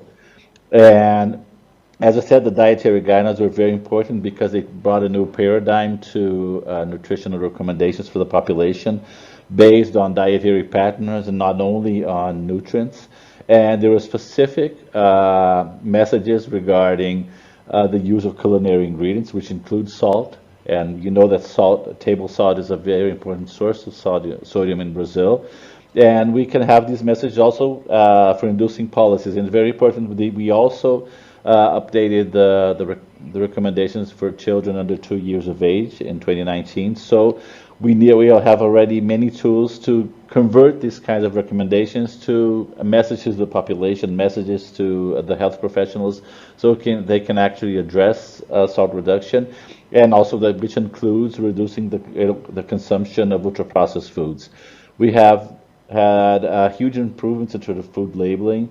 We already had the mandatory sodium declaration in foods in Brazil, and then we started improving the low sodium health claims, and finally, last year we had the start of the front of pack labeling with warnings for foods high in sodium, saturated fats, and added sugar. So that is very clear information for the populations using this magnifying glass model. Of course, we have new challenges which are assessing the impact of these models and trying to adapt that also for restaurants and fast foods and other kinds of food establishments. And speaking of foods consumed out of the household, it's very important for us to equip and educate the food manipulators to produce foods with less sodium. So we're first starting with the artisanal breads, which are called French bread in Brazil. They're made by the bakeries, and they're a major source of sodium in the diets of Brazil. So together with Anvisa, we had these recommendations and this good nutritional practice guidelines for both for bakeries and afterwards for collective restaurants, so we can have recipes using less sodium, less salt, and also working on the possibility of bringing local initiatives to the national level, as having smaller salt packages, withdrawing salt shakers from restaurant tables. And so we would look forward to improving these and updating these publications, and also expanding it to other businesses that also need to have the problem of reducing salt. We have updates in terms of the National School Feeding Program. Firstly, because it's already supposed to buy at least 30% of the foods from local family farmers, which is very important to have fresh foods and local foods for the children and adolescents. But also, there's a minimum quantity of 75% from fresh and minimally processed foods, and nutritional standards that's specific to reducing sodium for children and adolescents. But of course, we need to improve many other aspects, including regulatory policies regarding the sales and marketing of unhealthy foods in schools, especially ultra-processed foods. And we have very encouraging results at the beginning. These are data study from 2017, when we found that there were reductions in the average content of practically all of the food categories at the time, and we were achieving most of the regional targets at the time as well. And the industry already set some evaluations on how many tons of sodium was withdrawn from the market. But we always also saw, as a researcher myself, I was looking at the glass half full, so that the current national targets that we had would be able to reduce sodium intake by 0.25 grams of salt per day. But if we had mandatory targets using the PAHO targets, it would be reduced by 0.52 grams per day, the first PAHO targets, and the lowest targets in the world would almost triple the impact. So that showed how important it would be to transition to a new model, not more voluntary, but now mandatory, as had been done by Argentina, or the neighbor country, for example.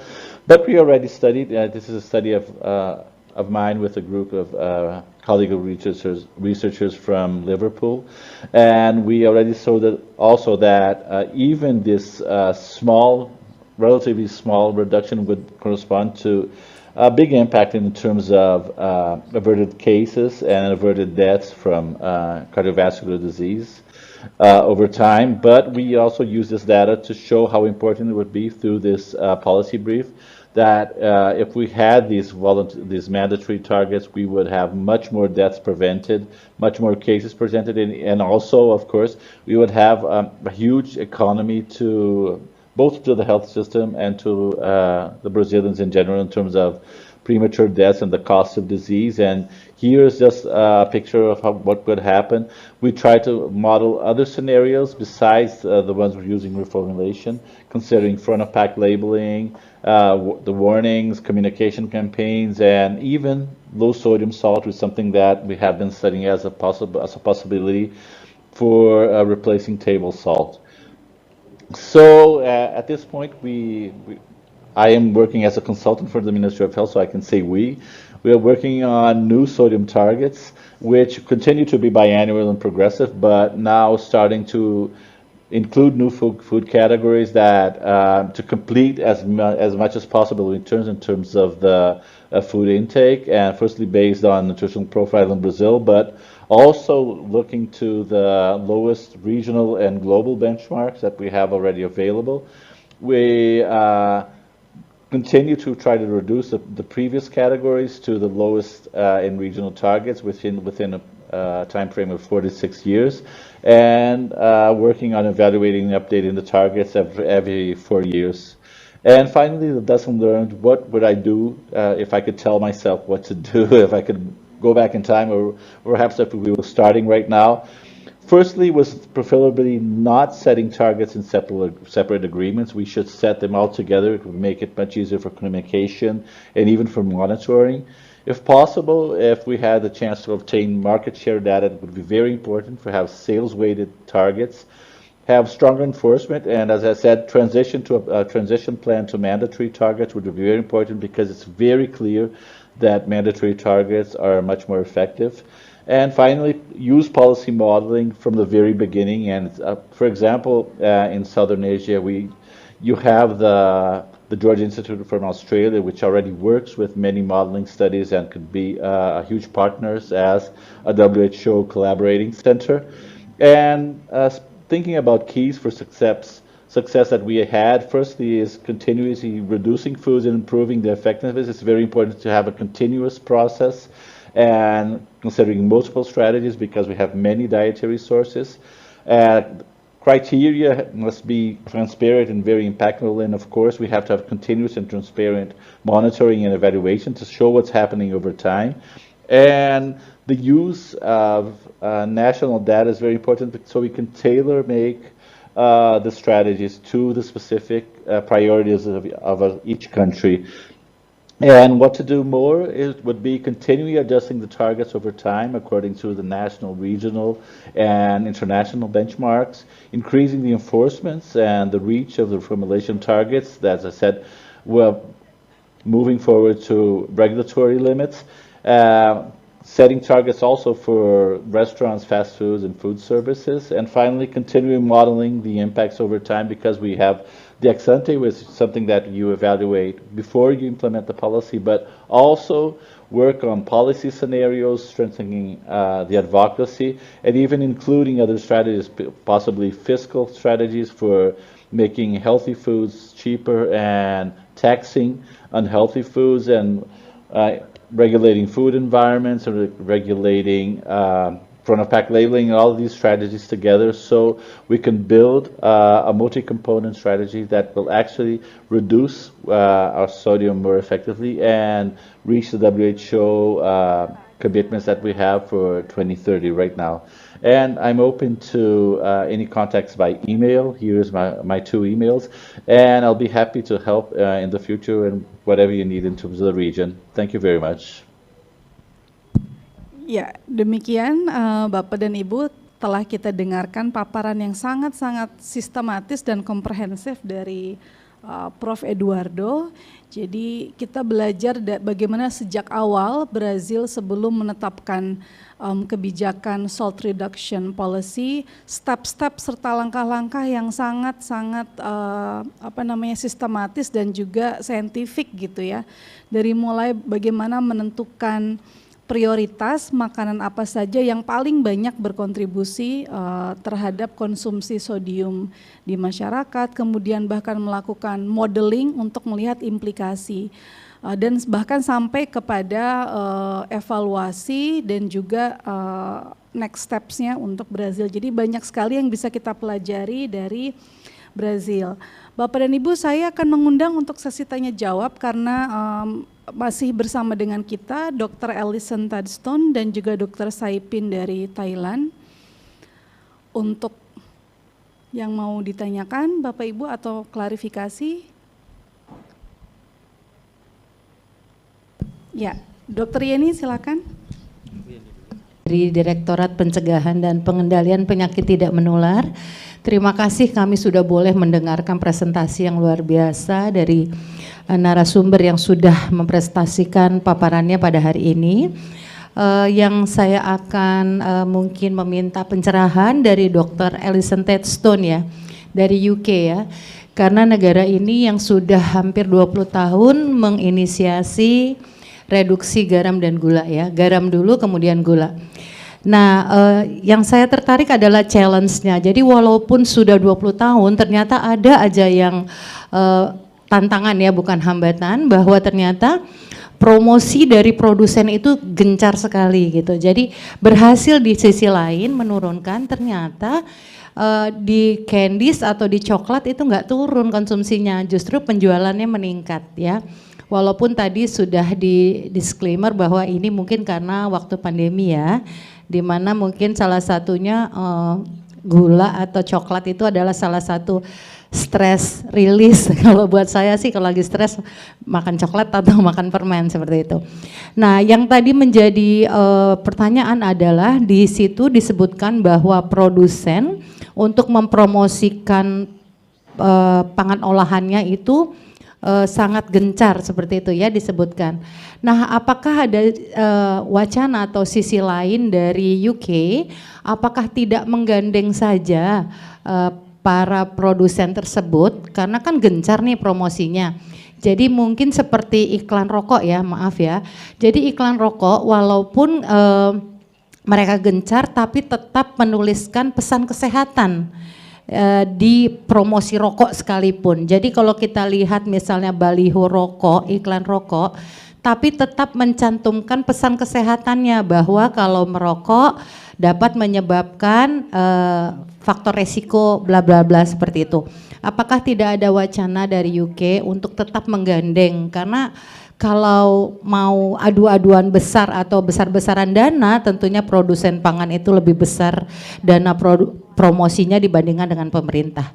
Demikian saja, karena Indonesia dalam hal ini sudah menginisiasi meletakkan pesan kesehatan di kemasan atau di kemasan pangan olahan seperti itu. Apakah mungkin juga ada benchmarking dari negara-negara lain yang sudah juga menggunakan pesan kesehatan di dalam promosi produk pangan olahan? Demikian Bu Dina, terima kasih. Terima kasih untuk Dr. Alison Tedstone yang mungkin akan memberikan tanggapan terhadap pertanyaan saya. Terima kasih. Dr. Alison Tedstone, can you provide your response to the question? Yes, I'm happy to respond. I think we've seen for the confectionery companies that voluntary reformulation doesn't work. They did initially a promise to do some reformulation to take around 5% of sugar out of the products. Some of them have done that, but on the whole, they haven't done that.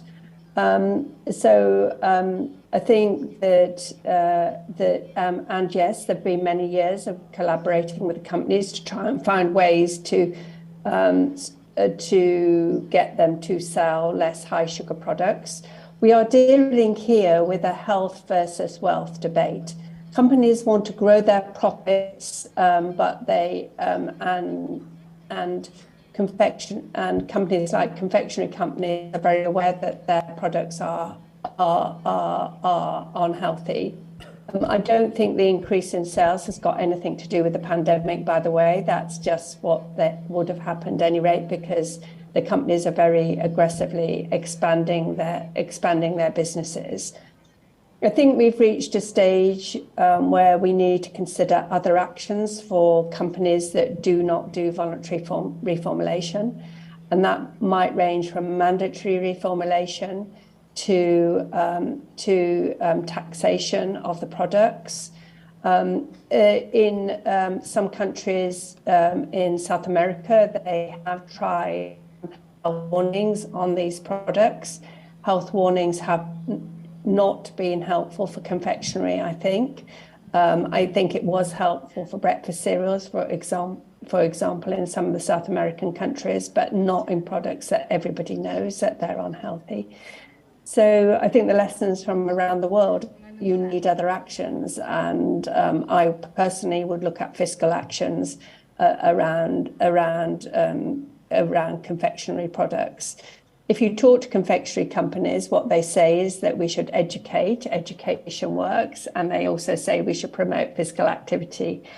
The level of calorie excess we have going on cannot be exercised off unless you're an Olympic athlete. So yeah, we really do need to go beyond voluntary reformulation and education and voluntary labelling schemes for these products, I'm afraid. Yeah, so thank you, Dr. Allison. Your messages are very clear. So there are three, at least one, beranjak lebih dari kebijakan yang sifatnya voluntary. Tadi beliau bahkan mengusulkan agar reformulasi itu sifatnya wajib atau mandatory. Kemudian mereka sedang mempertimbangkan untuk mengenakan cukai bahkan untuk makanan-makanan yang mengandung gula yang tinggi. So, ada ini lagi atau sudah cukup? Can I just say? Can I just correct the translation a little bit? It is my personal opinion that we should consider that fiscal measures need to be considered. It is not a UK government position. Ya, thank you, Dr. Allison. Jadi itu pendapat pribadi beliau ya, bukan posisi atau standpoint dari pemerintah UK terkait dengan pengenaan cukai. Silakan Pak Rido. Ya, baik, terima kasih. Selamat pagi berarti di situ. Ya, selamat pagi Dr. Allison. Mungkin perkenalkan, nama saya Rido Iksan dari Kementerian Kesehatan.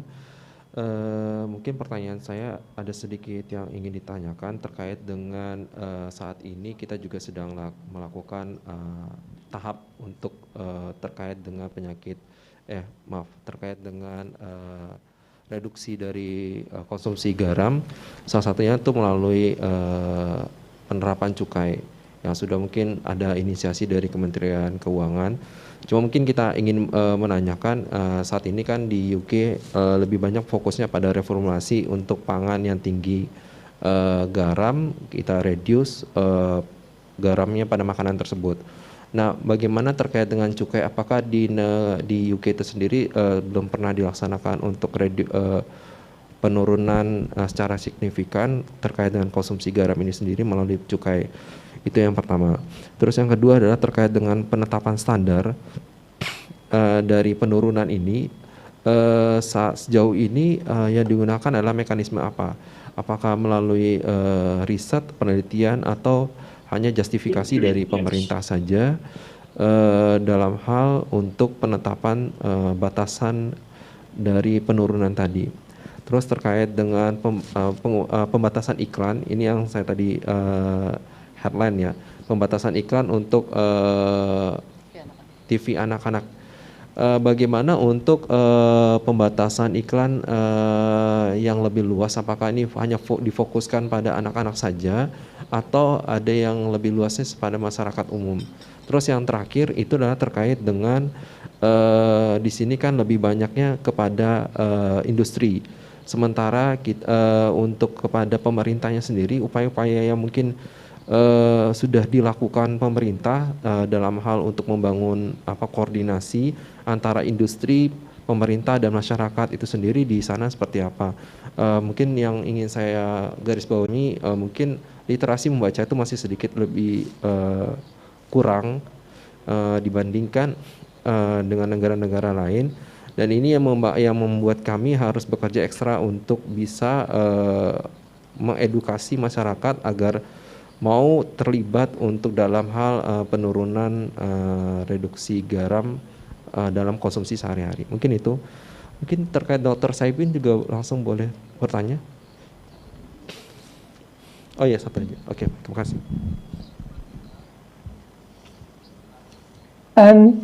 Thank you. There are a lot of questions there. So where do I start? No, we haven't tried taxation or fiscal measures for salt reduction. That has not been tried in the UK. Some people have called for that, and maybe it will happen in due course, but it hasn't happened so far. There have been other mechanisms. For example, we have We have salt standards in our school food, what food can be offered in schools, what food can be offered within government buildings, for example. You mentioned advertising controls. Currently, at the moment, we only have advertising controls during children's TV programs. So that is where the audience is mainly children. That's based on a nutrient profile model. So it restricts products that are high in salt, fat or sugar cannot be advertised during children's TV. We're considering extending that at the moment to adult TV, but at the moment that legislation is on hold, and will be considered again this year. Again, that would be based on a nutrient profile. But the promotional controls within our supermarkets that restrict where products can be displayed, for example, high salt products cannot be at checkout or cannot be at the end of aisles, is within legislation, so that is happening. I'm beginning to forget the other questions. What were the other questions? So we have a mechanism of meeting companies, and that's done on a market share basis. So we met companies, the biggest companies, and worked down the list towards the lower companies. We also meet the trade bodies, so for example, the groups representing the manufacturers and the is that interested in this. And we have an overbridge organisation for charities in the nutrition space, in the obesity space, and we meet them too. We put a lot of effort into managing stakeholders. In terms of communication, yes, we do communication work with people. But I think the most important thing to remember about reformulation is it is health by stealth. You don't need to make healthy choices. Those healthy choices are, it just happens that your favorite product gets less salty, for example. So you do not need health literacy to choose that. Industry argued very strongly that people would just add more salt or more sugar to their products if they're reformulated. That is not true. That does not happen. People's taste adapts very quickly, and they generally don't notice the changes that have been made. I don't know if I've missed any questions. I'm sorry if I have. Thank you very much, Dr. Ellison. Pak Rido, you have another question for Dr. Saipin. Mungkin pertanyaannya bukan pertanyaan lanjutan, cuma untuk konfirmasi saja terkait dengan iklan tadi. Kan iklan itu lebih diutamakan untuk program-program. Apakah ada rentang waktunya? Misalnya kayak di Indonesia kan untuk program rokok itu kan di rentang waktu sampai pukul 9 malam kalau saya tidak salah. Nah, apakah di sana sama seperti itu juga atau hanya pada saluran TV khusus anak? Kan biasanya kalau mungkin di luar negeri itu ada khusus untuk TV-TV anak, channelnya tersendiri. Nah, itu yang tidak boleh. Mungkin itu. Dr. Ellison, Rido has follow-up question.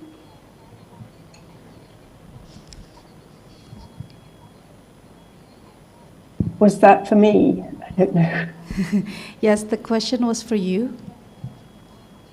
So it's any program where the majority of the audience is a child audience. So in practical terms, and it's not a particular channel, it's any. So in practical terms, that means afternoon children's TV, Saturday morning children's TV programs. We don't have a time on it, but a time is now being considered for the future. So for example, 9 p.m, anything before 9 p.m. One of the problems is that because the legislation is set as where there is the audience is dominated by children, that our soaps, which are aired in early evening, actually have a lot of children watching them, but they also have a lot of adults watching them. So they are not, the advertising for soaps is not controlled, whereas we know a lot of children are seeing them, so it would be best if they were controlled, but that is not yet happening.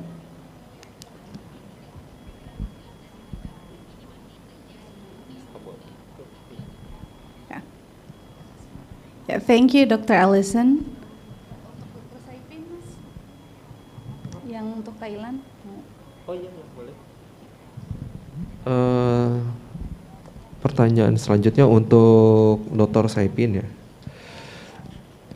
Terkait dengan tantangan tadi, bagaimanakah negara Thailand bisa bekerja sama dengan pangan usaha siap saji, khususnya di Indonesia saat ini. Kita yang lagi fokus adalah untuk pangan siap saji bisa melakukan bekerja sama, berkolaborasi dalam ikut terlibat dalam untuk pengendalian konsumsi gula kalau di Thailand. Kalau di kita maunya itu konsumsi gula, garam dan lemak. Nah, sampai sejauh mana peran dari upaya-upaya yang dilakukan supaya bisa menghasilkan ya tadi seperti apakah ada reward atau punishment atau semacamnya yang diberikan oleh pemerintah Thailand sehingga pengusaha-pengusaha pangan siap saji restoran itu mau terlibat untuk hal ini. Mungkin itu, terima kasih. Dr. Saipin, can you address the question, please? Thank you for your questions. So far, Thailand, we just work with the restaurant, and most of the food that we use for the policy is the packaging one. So for the fast food, we haven't started. Actually, we try to start, but it's not successful yet. For the first time, because for the presentation, you will see that we have the healthy menu that we encourage the restaurant and for the canteen and local restaurant to create the menu, and for the street food can create the menu. But we try to encourage the fast food company to choose some product to create some healthy menu and on that food, but that not happened yet. And also, it's quite difficult for Thailand as well. As you may know that Thailand is one of the countries that have the delicious food. It's the charm of Thai food that we have all the kind of taste, sweetness, salty, oily, spicy, whatever that you think of, you can find in Thai food. So when we educate people, actually, I'm so impressed with the UK because you have the labeling that you can educate people well with the traffic light or warning sign. But in Thailand, we don't have that. So it's kind of difficult, and people still choose the thing that's quite tasty for them. That's why it's gonna be very hard for us to encourage the fast food to change to see the importance of the healthy menu that we try to create, because most people they're gonna think that when menu is healthy, the thing that will be less is the taste is gonna be less delicious. That's why now we are trying to involve more the fast food company. Thank you. Thank you, Dr. Saipin. Can I add something? Yes, sure. I would really encourage Indonesia to include the big fast food companies from the start. That is something we have learned in the UK. They are providing a lot of food. They have very deep standard menus. They very much understand the nutrition content of their food. And they are really important. They are also expanding hugely around the world and have expansion plans for your country, I am absolutely sure. And they can make really quite big changes quite easily. So, for example, McDonald's changed their ketchup, and that had a big influence on their burgers because they were putting ketchup on their burgers. they can do it and they should do it. And they also will have an increasing influence on the Indonesian diet, I'm sure. I am not a great fan of doing lots of healthy menu work, because it's a bit like having healthy options in the supermarket. Most people don't choose the healthy option on the menu, they choose what they want, which is the big burger or whatever. So it's really important that the big selling products are reformulated. Thank you very much, Dr. Allison. Your message is very well noted. Jadi pesan dari beliau, Indonesia sebaiknya sejak awal memang melibatkan atau mentargetkan terutama restoran-restoran pangan siap saji yang fast food gitu ya tadi. Jadi sejak awal. Apakah ada pertanyaan lagi? Ibu Ani, silakan Ibu. Dan ditujukan ke siapa ya Bu ya?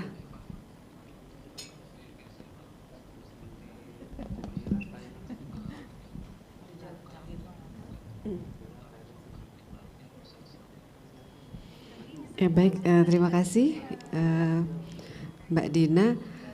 Baik, pertanyaan saya saya Ani dari Badan POM. Terima kasih atas presentasinya dari Mr. Allison Tedston dan dari Thailand. Iya, mohon maaf tadi namanya lupa. Baik, dari Mrs. Saipin. Jadi saya ingin bertanya kepada beliau, sebenarnya untuk penurunan gula yang mungkin kalau di Inggris itu sudah berhasil untuk beberapa produk begitu ya. Apakah ini juga dilihat apakah mereka itu mereplace dengan BTP pemanis atau memang mereka benar-benar menurunkan gulanya dan threshold dari rasa manis itu sendiri? Mungkin mungkin bagaimana pendekatan dengan industri sehingga itu yang pertama. Yang kedua, bagaimana komunikasi risiko ini dilakukan kepada industri sehingga mereka dengan sukarela menurunkan kadar gulanya pada produk yang mereka produksi. Demikian, terima kasih. Mbak Dina boleh nggak sekalian? Boleh. Terima kasih Bu Dina. Perkenalkan, nama saya Ati dari Badan POM. Terima kasih kepada 3 narasumber yang telah memaparkan presentasinya. Yang saya ingin tanyakan terutama kepada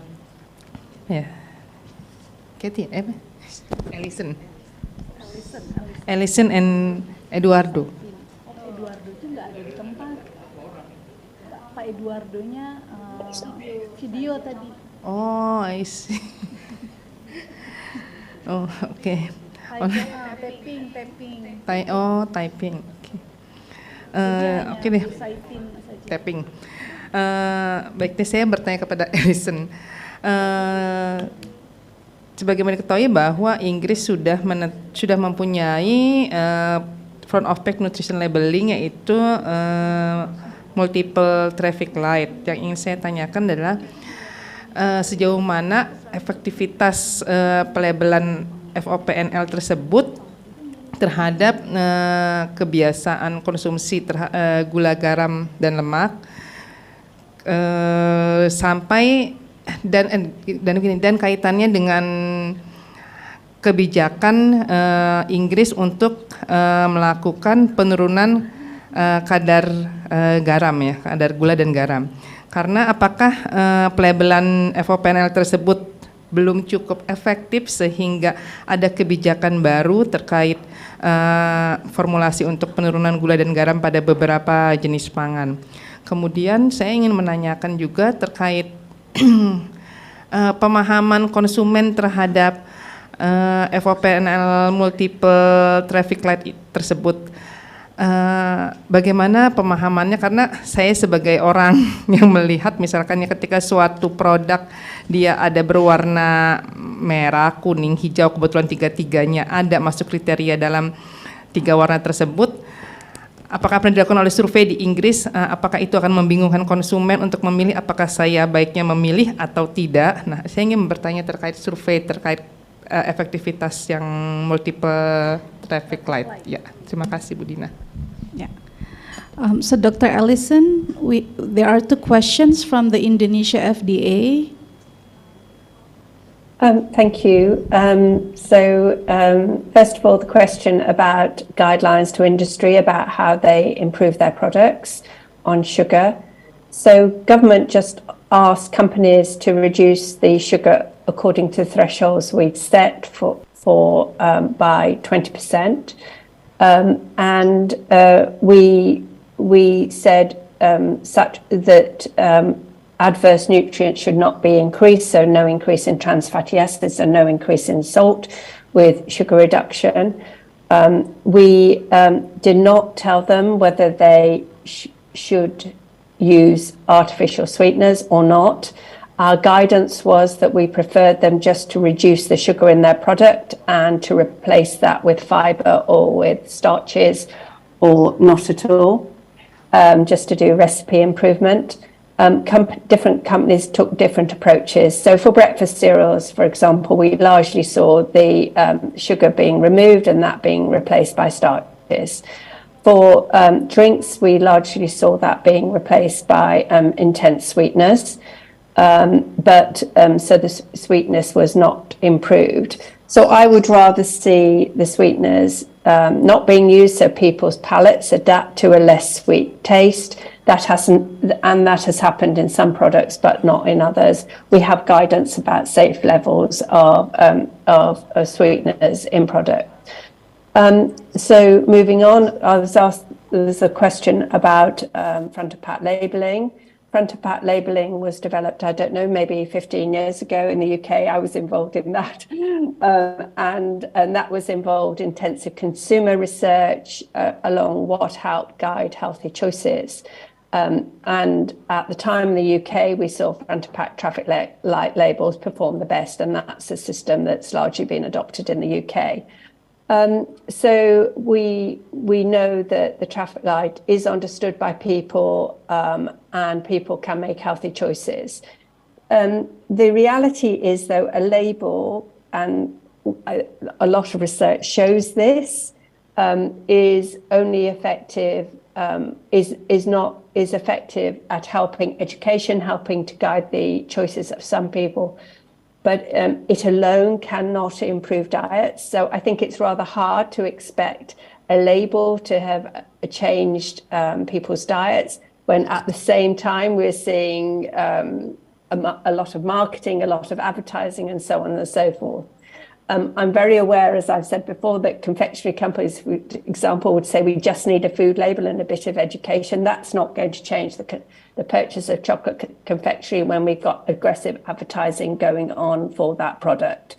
So at the moment, the UK is considering whether to move to mandated labelling and is considering a number of different schemes, including something like Nutri-Score, something like health warning systems. And we will see in due course what ministers decide to go with, if anything. So I don't think there's anything else I can add on food labels. I think that's all the questions I had. Yes, so thank you, Dr. Ellison. That's all the questions for you. Are there any follow-up questions, Ibu Ati and Ibu Ani, for Dr. Ellison?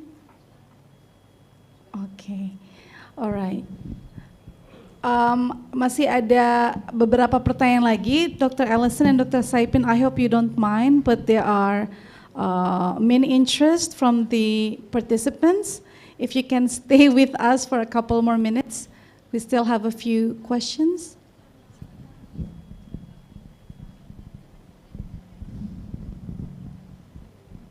Ya, terima kasih. Saya Latifah dari Badan POM. Pertanyaan saya untuk Dr. Alison terkait dengan penamaan jenis-jenis pangan yang kemudian direformulasi. Yang ingin saya tanyakan apakah produk-produk bagaimana membedakan antara produk terstandar dengan produk yang direformulasi. Seperti tadi disebutkan beberapa contoh seperti fat spread, kemudian ada coklat, ada konfeksioneri yang kemudian kandungan di mana kita ketahui bahwa produk-produk itu kan kadar lemak, kemudian gula dan lemak yang tinggi menjadi identitas dari produk-produk tersebut. Apakah kemudian produk yang direformulasi itu masih dikelompokkan pada tempat yang sama dengan produk-produk tersebut dan menggunakan penamaan di pelabelan itu sama dengan produk terstandar? Kalau misalnya konsumen sebagai konsumen mungkin mereka dapat tahu dari informasi nilai gizi, tapi bagaimana apakah dibedakan dari sisi penamaannya? Itu saja.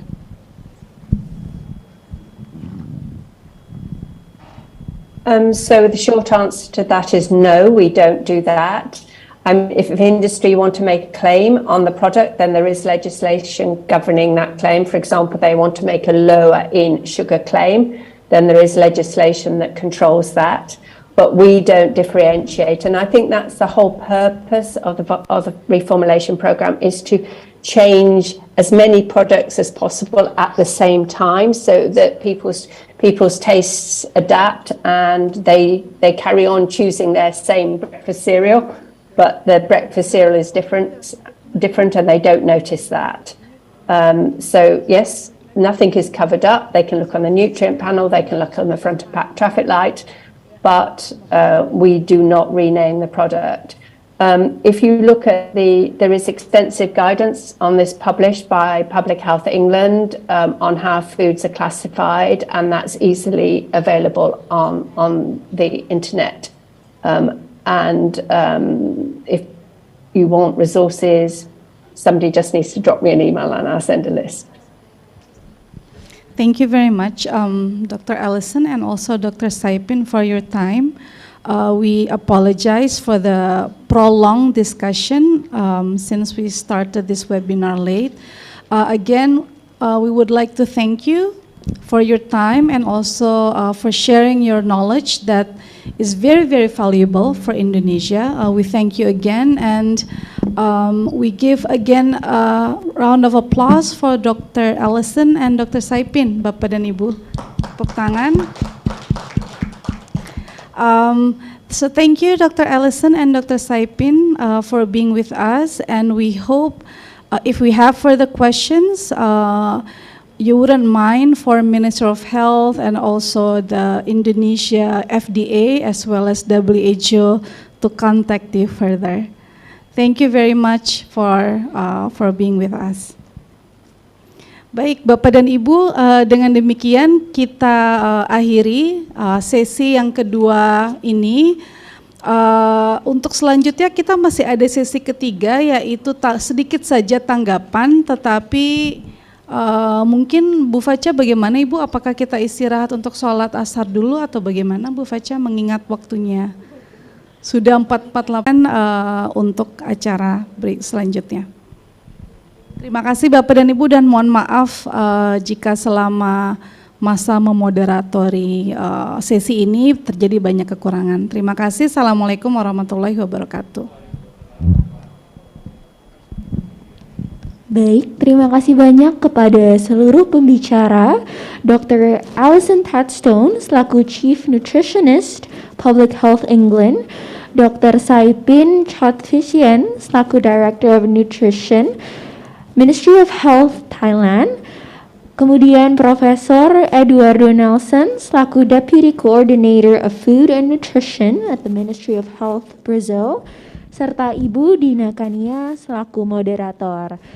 Semoga sesi tadi dapat menambah wawasan serta kesadaran mengenai penerapan kebijakan reformulasi pangan dari berbagai negara di dunia, khususnya dari United Kingdom, Thailand, dan juga Brazil.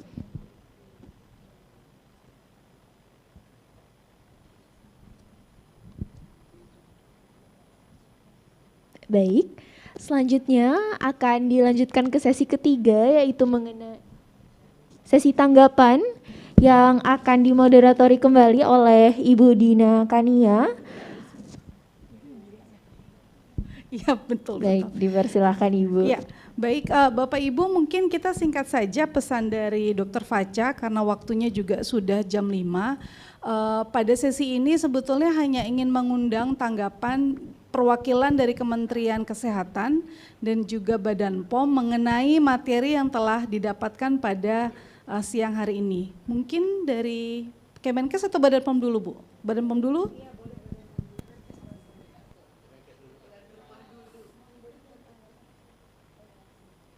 Jadi Bu Fatcha, sweet Bu. Kalau anak kecil sweet atau gambreng. Bu Fatcha, Bu Ani?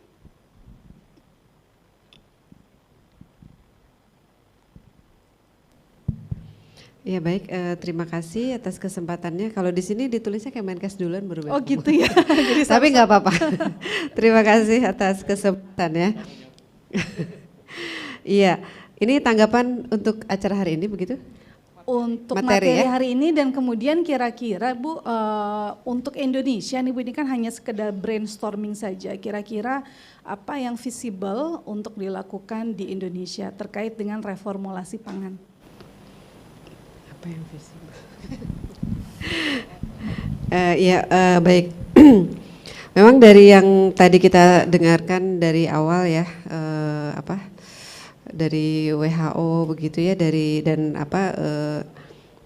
bagaimana lesson learn lah ya dari negara-negara lain dalam upayanya menurunkan kandungan garam, gula dan lemak kan.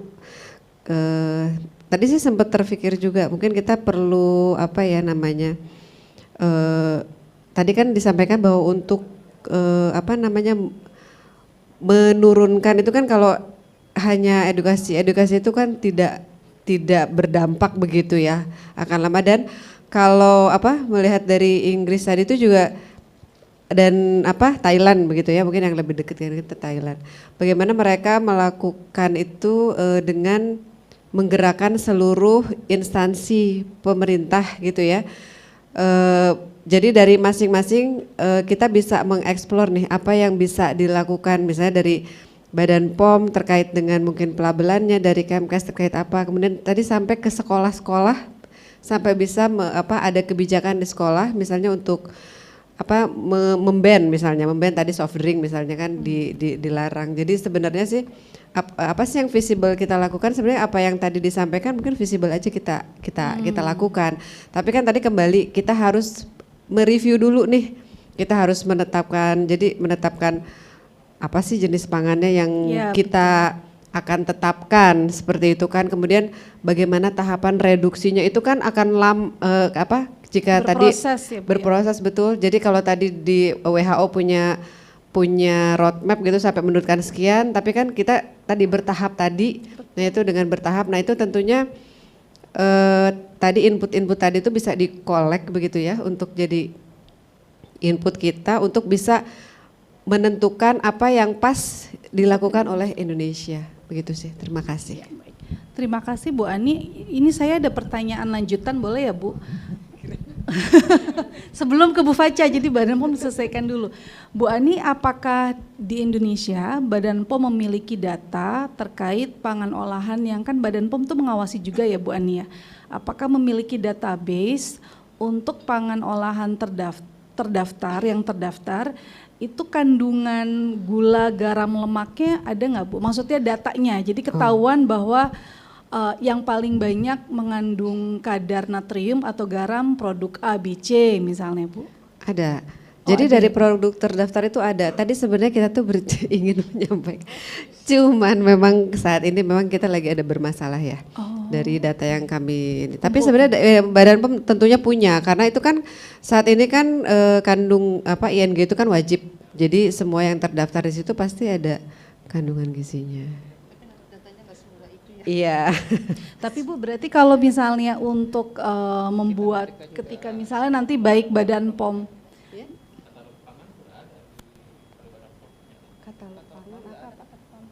katalog pangan.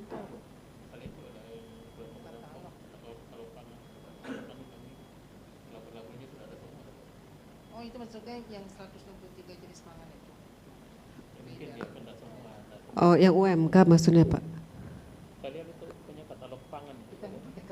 Produk pangan. Kategori. Oh kita ada. Kita sih nggak punya katalog pangan Pak, mungkin ada kategori pangan. Tapi kategori pangan itu kan memang hanya karakteristik dasar apa yang memberikan identitas suatu pangan. Dan itu sangat bervariasi, nggak hanya gula, garam, lemak gitu kan.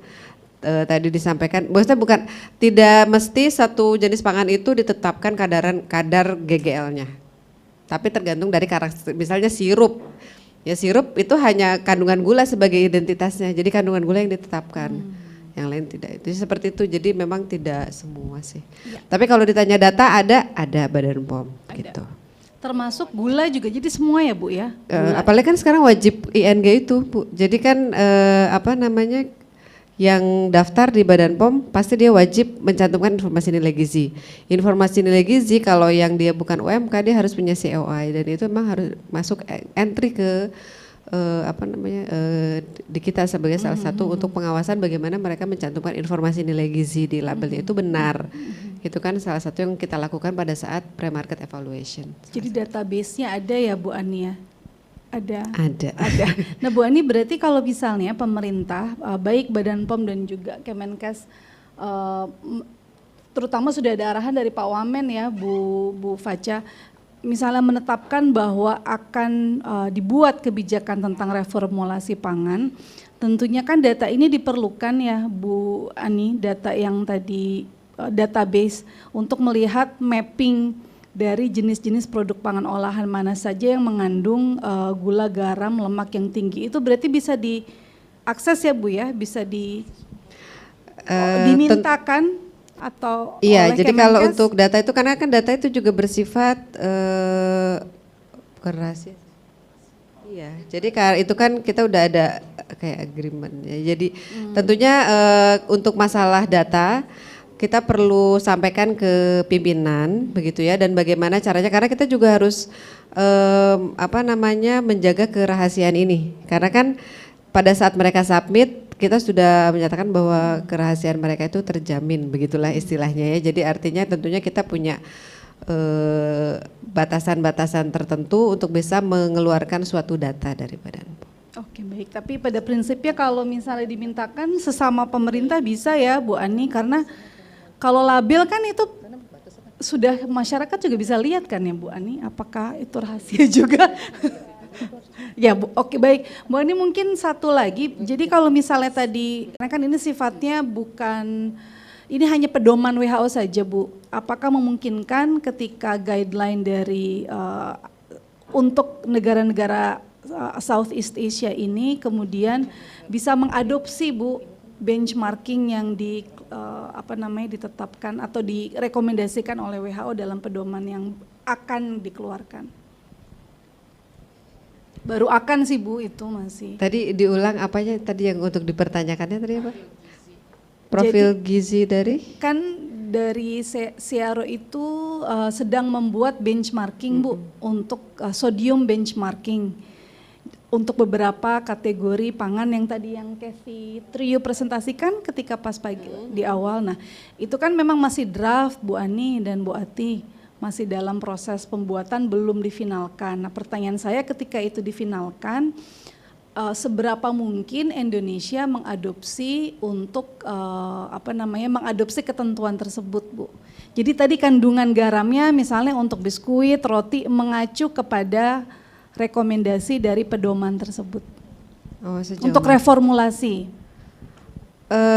Sebenarnya sih kalau terkait dengan kandungan, sebenarnya kita saya juga agak bingung nih ya, untuk sebenarnya ini kewenangannya dari siapa gitu ya untuk menentukan bahwa suatu produk kandungannya sekian gitu ya. Kalau untuk pangan umum, jadi saya juga sebenarnya ini sih saya mau pelajari dulu sih sebenarnya sih panduan dari WHO itu seperti apa gitu, karena kan juga belum keluar memang. Belum keluar ya. Jadi kalau globalnya nah itu gitu sejauh mana ini kan harus kita lihat kembali begitu ya.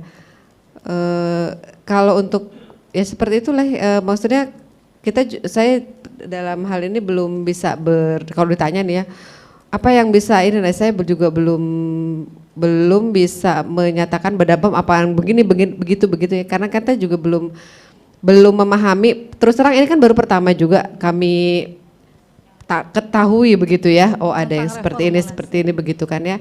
Dan sejauh mana tentunya nanti kita harus lihat kembali, kita telah kembali, dan sejauh mana apa yang bisa dilakukan oleh kita dan apakah sesuai juga dengan kewenangannya Badan POM begitu ya untuk menetapkan hal-hal seperti itu. Batasan begitu. Kandungan ya Bu ya. Sebenarnya saya juga ingin bertanya sejauh mana keterlibatan Indonesia dalam penyusunan ini, karena ini kesannya kayak kita dipus nih. Padahal WHO CRO pun sudah punya namanya profil gizi untuk pembatasan iklan. Itu sudah cukup lama. Iklan sudah ada, karena itu acuan kita juga ketika menyusun profil gizi. Karena profil gizi itu kan diambil dari data ya Bu ya. Jujur kalau namanya data di registrasi itu emang banyak, menarik. Kami juga sedang mencoba membuat profil pangan yang tinggi GGL. Cuman it's not very easy to take the data, keluar itu nggak gampang gitu nariknya, karena kita harus satu ngambilnya. Karena banyak ya Bu ya? Banyak, karena dan sistem kita sedang ada trouble sekarang, kami mintanya sangat agak susah. Emang yang pertama itu adalah nyusun profil gizi, seperti untuk menentukan jenis pangannya. Itu paling utama, dan maka tadi saya bertanya sejauh mana keterlibatan Indonesia dalam penyusunannya untuk sodium reduction ini. Karena kan apakah seperti tadi pertanyaan saya di awal itu, apakah ada action to be taken by countries gitu, apakah ada itu konsekuensinya ketika kita dalam penyusunan, karena kan seperti profil gizi yang advertising restriction untuk anak itu kan juga sebenarnya cukup lama ya. Kita gak terpapar nih, karena kan kita nggak pernah terlibat di WHO CRO nih dalam pembahasan. Saya kurang tahu sih sebelumnya apakah ada yang terlibat. Tiba-tiba ada, tapi kita nggak pernah melihat nih apa yang harus kita lakukan di Indonesia, itu tidak pernah ada.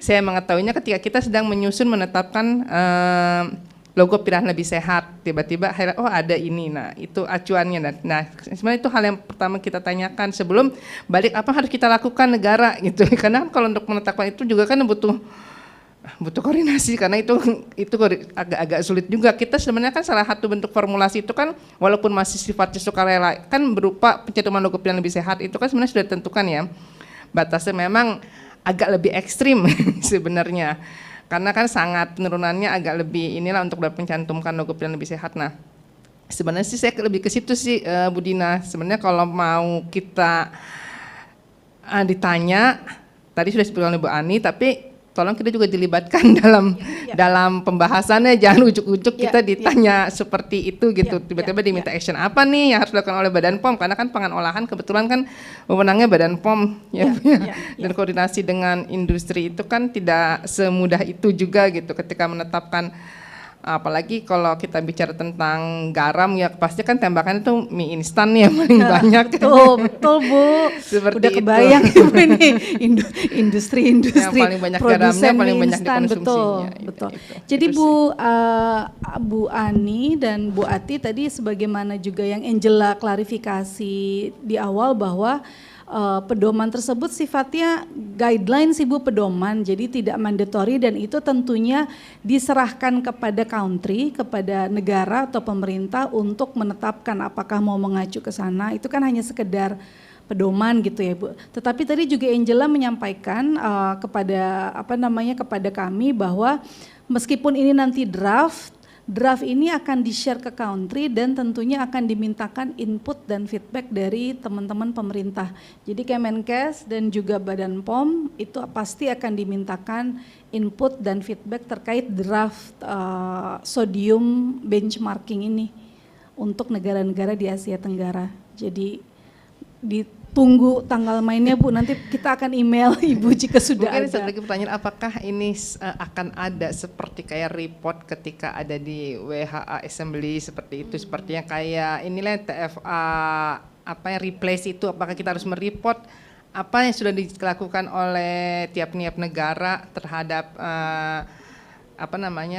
sarannya WHO tersebut gitu, apakah akan seperti itu juga ada dibahas, apa ini memang hanya Gaten disusun di level Searo, bukan di level yang di DC-nya. Oh, itu kan di level global Bu, kemudian diturunkan di level Searo kemudian diturunkan ke country, tapi terkait dengan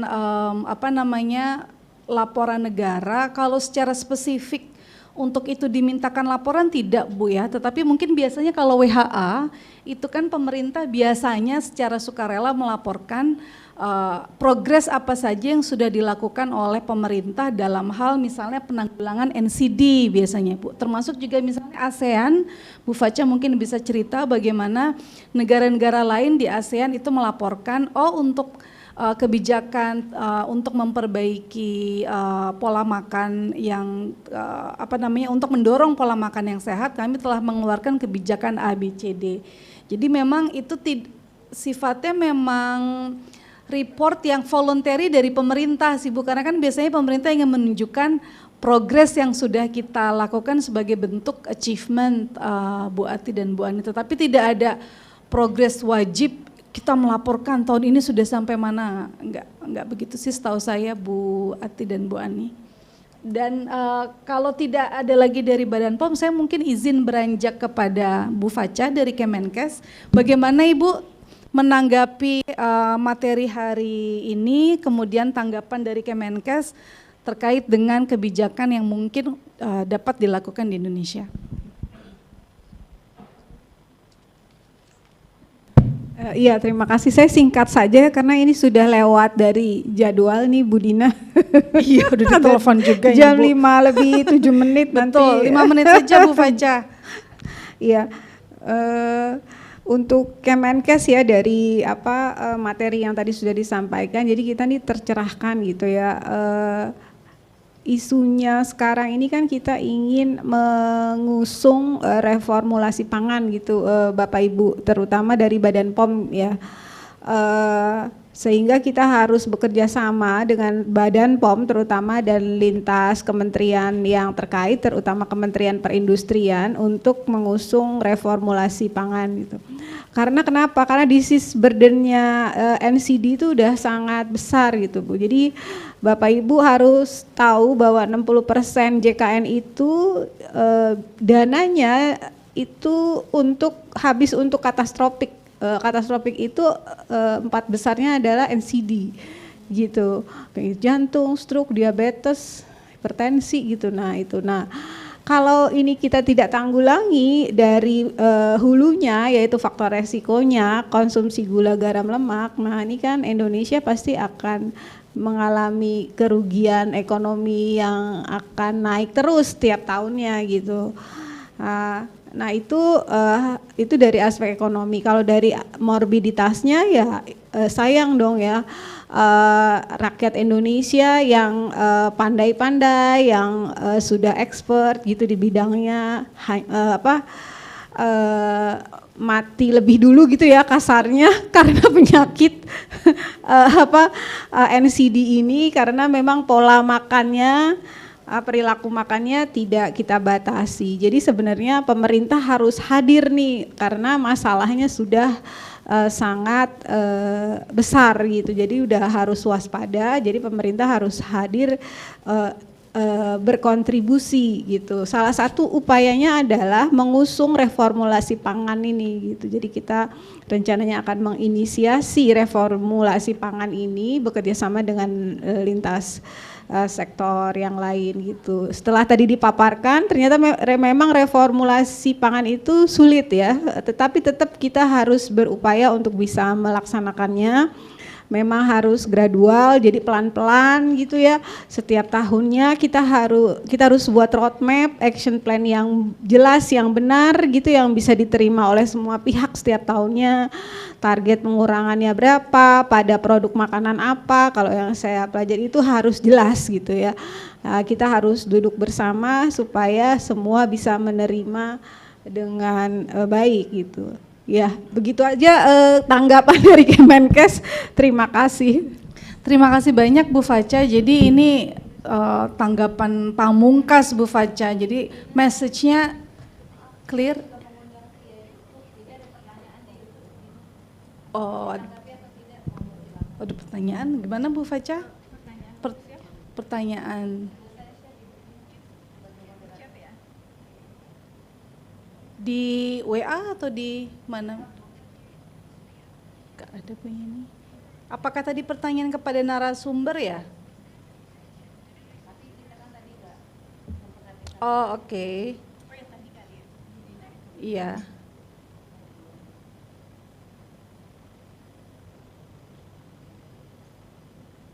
Oh, ini lebih kepada ini Bu. Jadi ada pertanyaan, komentar sebetulnya dari beberapa orang yang jangan dikenakan cukai karena jajanan anak saja sudah mahal. Ciki sudah sangat minim, isinya sudah 2.000. Kalau produk waralaba boleh dikenakan pajak. Skalanya dan konsumennya lebih besar. Jadi itu ada beberapa komentar dari publik. Mungkin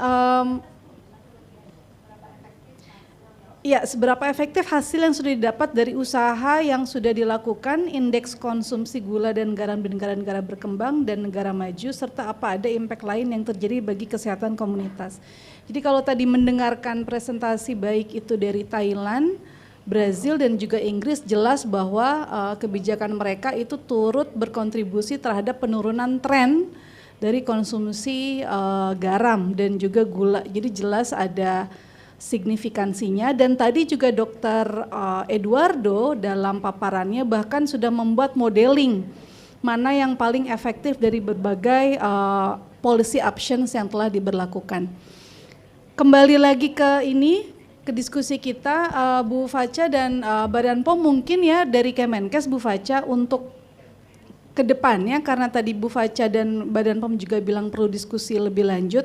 Kita bulan Agustus kalau tidak salah akan ada workshop lintas sektor ya Bu Fatcha.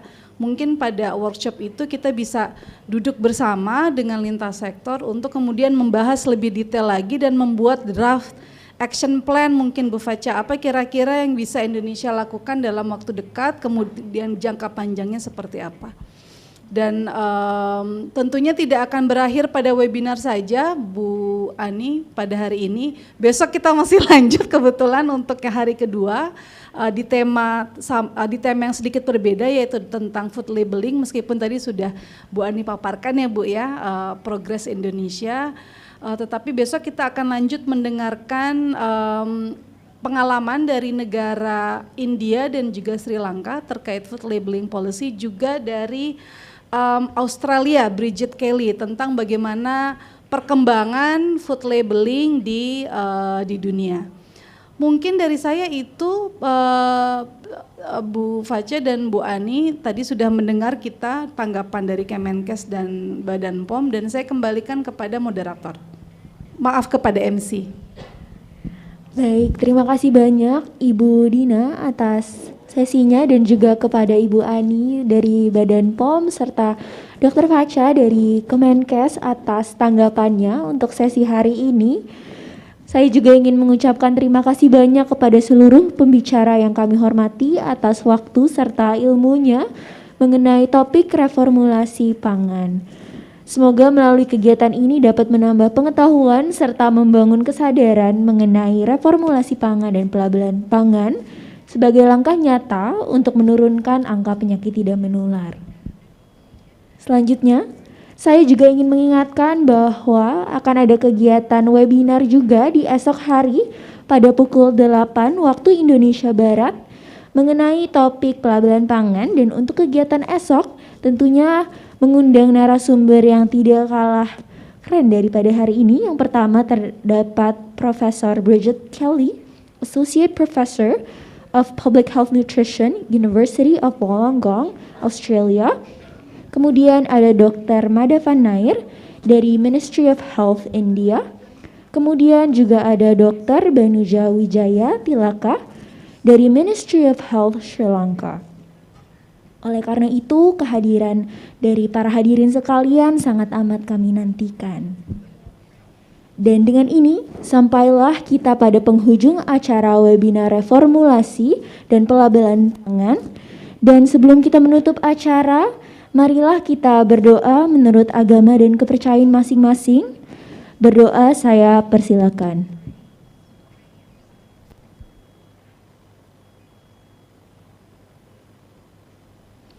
Baik, berarti dicukupkan. Dan saya sebagai MC ingin mengucapkan terima kasih serta mohon maaf apabila terdapat hal yang kurang berkenan selama berlangsungnya acara pada hari ini. Dan sampai jumpa pada webinar reformulasi dan pelabelan pangan di esok hari. Wassalamualaikum warahmatullahi wabarakatuh. Shalom, Om Santi Santi Om, Namo Buddhaya, dan salam kebajikan.